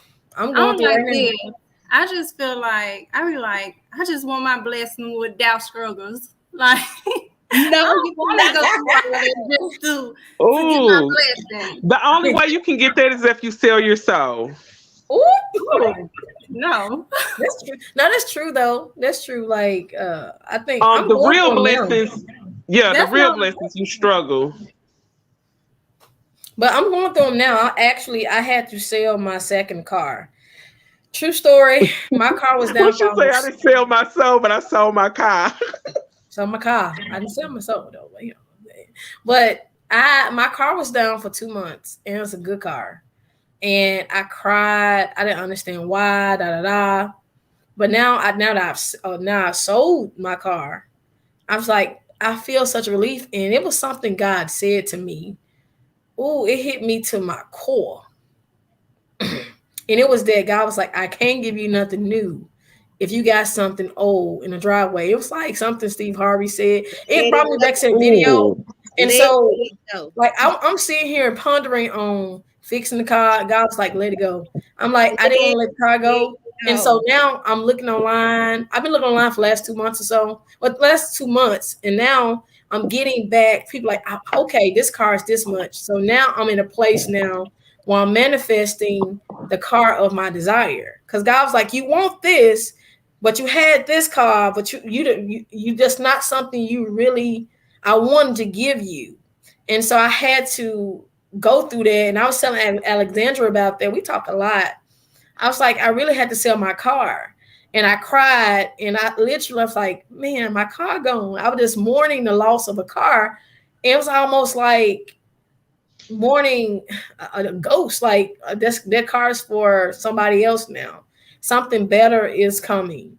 So it's like that's what I'm at now. But I'm in the process of growing pains. I'm in a process of transitioning. I'm in a process of writing my book, and I'm in a process of releasing old energy. I'm in a process, and better yet, I'm already doing it. Not in a process. I'm already currently in the energy where I'm already in a new. So I'm coming out of that energy. So I understand the growing pains of it because it hurts like hell. I'm like, this is something that just popped in my head, but my pastor said it like a month or two ago. And it's basically like you're going to be at 3 points in life always. You're either going to be going into the storm, in the storm, or coming out of the storm. Like, that's right. You it's 3 of them. But we are the storm, though. We are the storm that we're going through. In this revelation, it's like God wants one thing I went through. Well, I was going through a process, and this is hard to say, but I have to be obedient. Anyways, during this 2 months, I had to lose my CNA job due to my car. No. I had to lose my CNA job. Then on top of that, my car stopped working. Then on top of that, I fell 3 months behind in my rent. Literally, they were taking me. They're now taking me for court fees. I didn't know how I would pay them. I was going online and applying for jobs, nothing back. I'm like, God, what's going on? I felt as if I was going through, when I first got here. I'm like, why am I going through this Job experience again? Why? And God was like, look, everything is going to work out the way it needs to. Anyway, so during this process of like me, I have something going now with Primerica, but I'm saying before that, it was no job, nothing. God has been paying, like I tell you, I'm getting checks coming in the mail. I'm getting money come from all different types of places. Nothing legal. I'm like, okay, God, you really working this thing out. And now with this new Primerica thing, because I'm actually practicing becoming an agent now, life insurance agent. So it's just like all these different things going. Thank you. All these different things going, and I having to lose a car, and I'm like, I may have to do this, and it's like, and then the children like, Mommy, this is going on. I'm like, y'all. I'm like, look, Daddy, could you come and get them real quick? I need some time. So I do have those family members I can call, people that I can if I do need that time for myself. Thank goodness. But yeah, I just went through a whole season of just, I was dealing with depression. I was doing a lot of stuff, but I still had to move forward. And I had to go back and talk to my therapist. I'm like, what's going on in my life? She was saying, God is propelling you, and you are in a very uncomfortable place because God is moving you out of the comfortable place that you're in.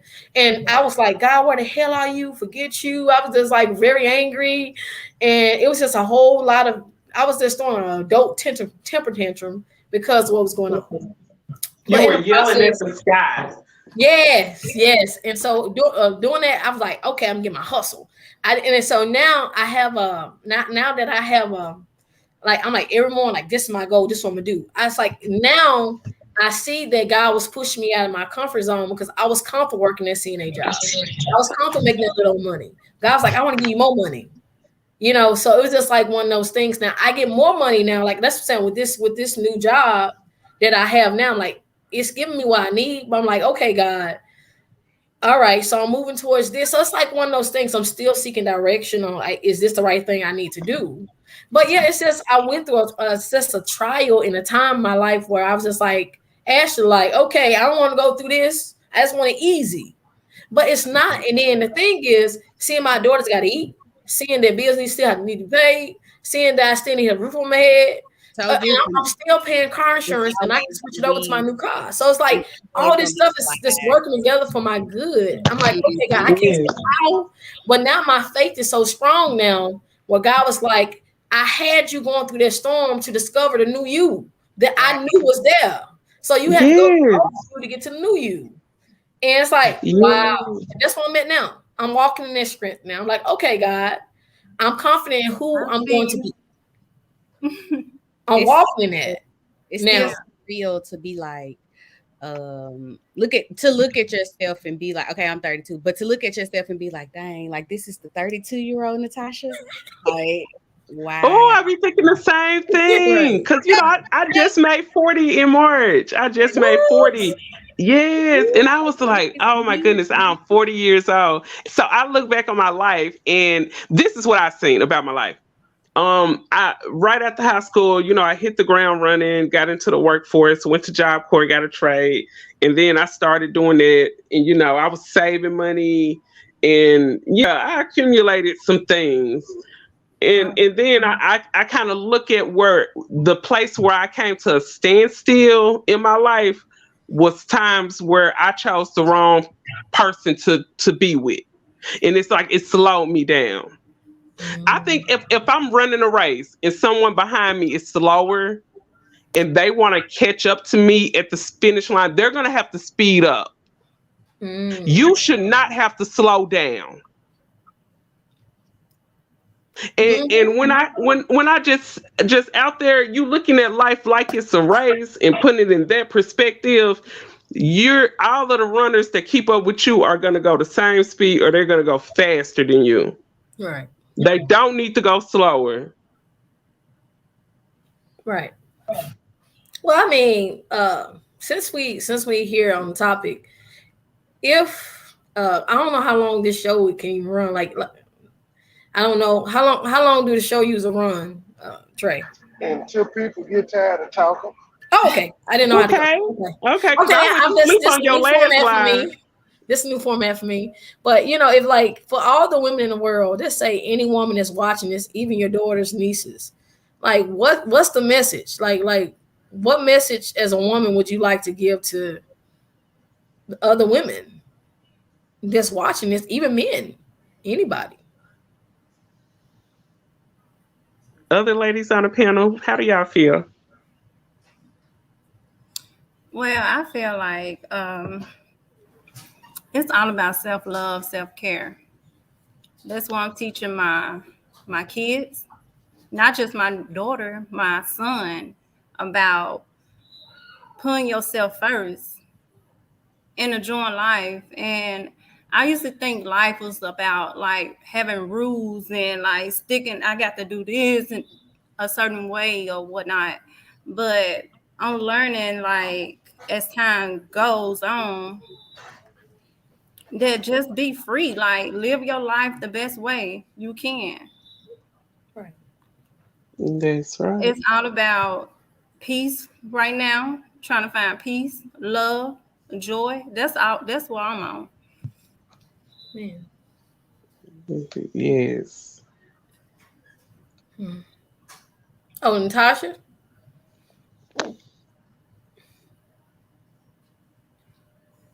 Well, the whole point of the panel, here is to just have a healthy relationship. I said not healthy relationship, but have healthy conversation with women, and just having this dialogue is beautiful, and just being in the midst of it, honestly, it's humbling. Even hearing Katie in Talk 101, You know, thank just hearing everything you're saying, like you have so much wisdom and that's everything that you're doing. You're raising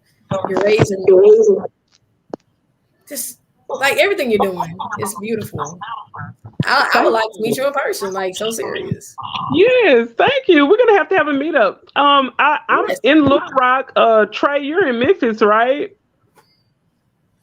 Oh, where you at? He must have jumped out. Mm.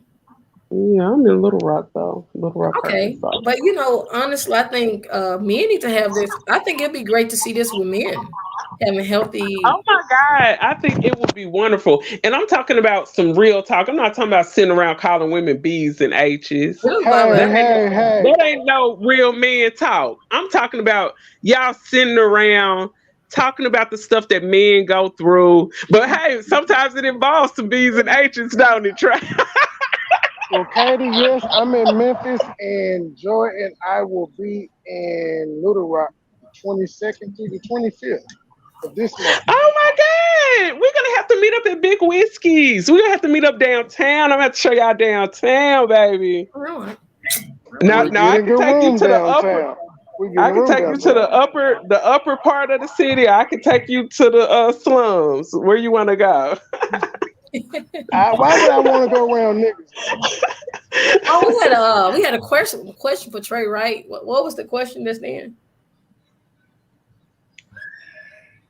What was a question? She asked if I was from Memphis. No. Oh yeah. It was another one, right? Maybe it's just me. My bad. I thought maybe it was another question. Oh, okay. Yeah, maybe it's just me. But anyways, thank you for coming on and just giving us your knowledge. I mean, this is so, and the thing is, this is the first time I've ever been in a panel like this, and so this is new. It was scary. I was like, "You sure?"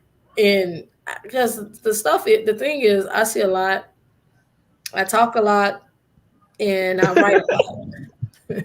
I'm a lot, but you know, it's just really beautiful just hearing the stories. It's about. It should have been called A Woman's Journey instead of women. I mean, women empowering women because we're talking. Oh, I want to follow you. What is your YouTube? Oh, all the information will be. I have one YouTube. Well, you know what? Let me see. It's Lashae Jackson YouTube.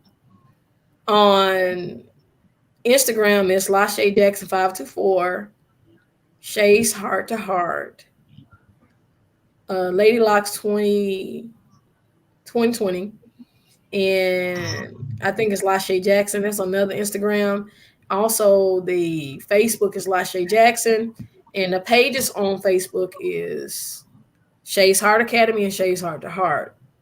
And it's something else. I'm on TikTok now, so it's another Lashae Jackson 813, something like that. I have to check out the TikTok as well. Oh yeah. In the blog. In the blog, it's https://shayshearttoheart.wordpress. Okay. And working on my first book. Homeschooler and hairstylist. 7 years. Oh. X-Mills are right. The list goes on. Jobs you said you were good at before. Yeah. Oh yes. I have a couple. I have some faithful few that want to stick around despite the pandemic. So. But yes. Oh, okay. Yeah. That's what's up. Yes, I'm gonna make sure I'm following you. They got a lot of different stuff. It's some rapper that came up. It's not just me. It's Natasha. Alexandra's on here. Alexandra, she has a liquid lipo or lipo detox. I'm getting it. I think I'm getting a name wrong. She's gonna kill me by getting this wrong. So I want to make sure I got the name right. But she actually is helping women lose that little fupa. So that big fupa, whatever size it is, she's helping us She's helping us lose it. So she's an entrepreneur, mom. Oh, I mean, I got it. Yeah, I don't know what happened to her. I think she had to do something. Something was going on. She's actually my best friend. That's why I'm like, you should be on here just to tell your story. And I mean, and then Ashley, I mean, she's a phenomenal woman and she's doing great things. I hope this can grow to something better, maybe a part 2. I don't know. Maybe. Oh yes, hopefully a part 2. I would love to be a part of Should that. be the men. The part 2 should be the men. It should be the men. Oh, that would be great. Oh my God. It'll be like 30 minutes. It'll be 30 minutes because you know they not finna sit up and talk unless you go and get the other side of YouTube. You know what I'm talking about? The LGBT side. I mean, we can. Now they'll be on here all night. We can do the men's tonight. We can do the men's. Actually, what are y'all doing tonight at 10? All 5 of y'all can come up through with 10 with 5 men, and we can have a nice little conversation. How about that? I'm up for it. That'll be great. Ashley and I'm gonna be asleep. Absolute a mouthful. We said they're gonna be asleep. Don't be backing out. You gonna leave your homegirls hanging? 10 o'clock. Yeah, I'll send Lashae the link for the other participants. Katie, you know where it'll be in the chat. But yeah, we can do a men versus women panel. Yes, a battle of the sexes. Battle of the sexes. I don't know. Oh my God, that would be so nice. And then we could just put out topics and go at it, and then let the chat decide who won, the men or the women. That's fun. I'll do that. Okay. Oh my God, that'll be so fun. I'm gonna come on Face. Look, just let me. Hold on. Just let me go ahead and get them together. they like, mama talking about all type of stuff. I couldn't even say everything I want to say. They have to be asleep. Yeah. So, but yeah, I'm up for it. I'm up for it. Thank you. Thanks for the opportunity. And honestly, this came just in a major way. I was so nervous on doing this. I'm like, I don't know. Just not like just speaking on my laptop or my phone. This is different than the videos. This is something that can really impact other women, because I think other women need to know that we care about you. Yes, that is so true. And I think some people feel like you don't care when you speak on stuff that like you was talking about dropping the ball. When they drop the ball and people speak on it, it can really ruffle people's feathers. But you gotta know when someone is bringing attention to something you did wrong, they basically want to see you corrected. Right. Like if we were all walking around here able to take correction, I mean, it would be so much better with us. Right. These numbers will transform. All these numbers, the statistics against, especially, our women, it's insane. Hey, I have to actually cook some dinner. Can I, really quick before I get off, can I show a couple books that I've actually read that actually has helped me on my journey? Sure. Okay. Oh, okay. Blossomina. So, of course, I'm trying to see, but I don't think I'm doing this right. Can you see this? My love journal? Yeah, we can see it. Okay. Now I did this one. Now this one right here, y'all. This one right here was the Big Mama Jama. Okay. I'm trying to see if you can see it. Codependency No More. I need that one. It has questionnaires. This helped me. I still read this. Now, Biting Back. I hope you can see the author's name. This one is about dealing with vampires in your life, like dealing with you, like dealing with toxic energy, like certain things that you have to deal with, or certain people or whatnot. This helps you get through this. It's like a guide on how to deal with yourself, how to do shadow work, all that. This is really good. Now, this one right here, the chakra wisdom. If you are spiritual, this actually deals with how to do the shadow work within your chakras and You know how it has meditations in here and beautiful work. And I read books all the time. And this one right here, I got this one from Advanced Memphis, Permission to Feel. And this one actually speaking on different avenues of feelings. And one of the things it said, feelings are emotions. And it was like, if feelings are, or if emotional intelligence is taught in school, what would we be today? So it's talking about the educational system, about the power of feelings, how it connects with our spirit. It's beautiful. So these are the books that I read that has helped so far. It's a whole bunch more. Perfect. Ooh, thank you for the information. But thank you, Trey, for giving me the opportunity and giving us the opportunity, really, because we real humble here, too humble. God is just good. And I want to give a part 2 of the love journal whenever I can, because a sister needs to write some stuff down. But anyways, I have to head out. I don't know how long everybody else want me over here, but I have to go cook some dinner. And I'm hungry. Okay, I enjoyed you. I enjoyed you. Yeah, it's like really like just such a blessing. And my daughters are in the room. They're so sweet. I should just do something really sweet for them tomorrow because they just been so sweet to this transition and these conversations. Y'all can continue if y'all. No, like. I have to. Yeah, I have to go because they. But we heard you say you were leaving party, Poo-Poo. Party got to stop because you. I'm gonna see you later anyway. Hey. Bye, girl. Whatever. All right, bye, y'all. Well, see you later. Not bye. Yeah. Okay. Let me see. Leave. I am about to jump off as well. If once Lashae sends me the information to come back at 10, I'll come back. I might have had a couple of libations. We all will. We all will. It makes for a better show. Okay. So I'll talk to y'all later. All right. All right. Bye, girl. Bye. Let me figure out how to get off. Okay, leave. We out. All right. What you finna do, Trey? Get drunk like she said. Okay. All right. I enjoyed myself. It's Friday. It's time to turn up. Yes, sir. I enjoyed y'all as well. It's so simp talk. But I'll be back. I'm going to talk at 10 o'clock with y'all on the panel.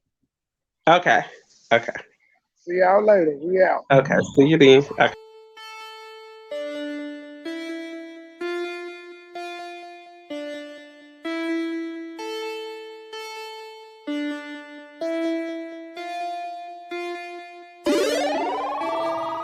Foreign chick in a foreign two-seater. Black car, 50 cal, Desert Eagle. Cop work, break bread with my people. Octane stay smoking on the reefer. Head to toe stay fresher than a preacher. Too high, too throwed, I'm geeking. No smoke, no beef like vegans. Money long, I'm good, I'm eating. Foreign chick in a foreign two-seater. Black car, 50 cal, Desert Eagle. Cop work, break bread with my people. Octane stay smoking on the reefer. Head to toe stay fresher than a preacher. Too high, too throwed, I'm geeking. No smoke, no beef like vegans. Money long, I'm good, I'm eating. Affiliated, raised with the killer.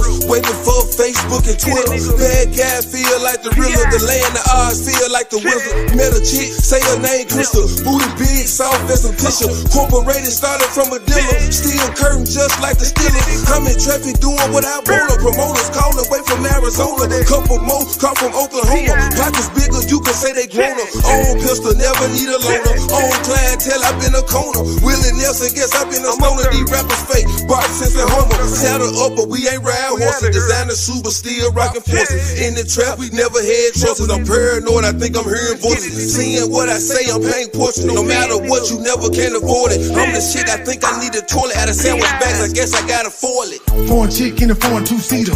Black car, 50 cal, Desert Eagle. Cop work, break bread with my people. Octane stay smoking on the reefer. Head to toe stay fresher than a preacher. Too high, too throwed, I'm geeking. No smoke, no beef like vegans. Money long, I'm good, I'm eating. Foreign chicken and foreign two-seater. Black car, 50 cal, Desert Eagle. Cop work, break bread with my people. Octane stay smoking on the reefer. Head to toe stay fresher than the preacher. Too high, too throwed, I'm geeking. No smoke, no beef like vegans. Money long, I'm good, I'm eating. Hotline, my phone stay ringing. 4 grand iced out my pink. Too loud, smoking gas, no secret. I fought a loot, late night creeping. Too high, too throwed, I'm geeking. Party all night, ain't no sleep. Money up, I'm good, I'm eating. Red bone from the back, I'm beating. She calling out my name like the weekend. Dripping sauce, steady nutrients. Hopping out, feeling coopage. Drop the top, I don't know where the roof is. I stay in exclusive, Punta Cana resort all inclusive. I don't want that little bitch, she a nuisance. Throw the brain, drop her off, throw them deuces. Golden State, all my niggas some shooters. 50 cat F&M and them Rugers. Told the package, I'm flexing, let's Luger. On the prowl for some milk for some cougars. 12 inches, they calling me ruler. Dick 'em down when I'm done, call her Uber. Dick 'em down when I'm done, call her Uber. Dick her down when I'm done, call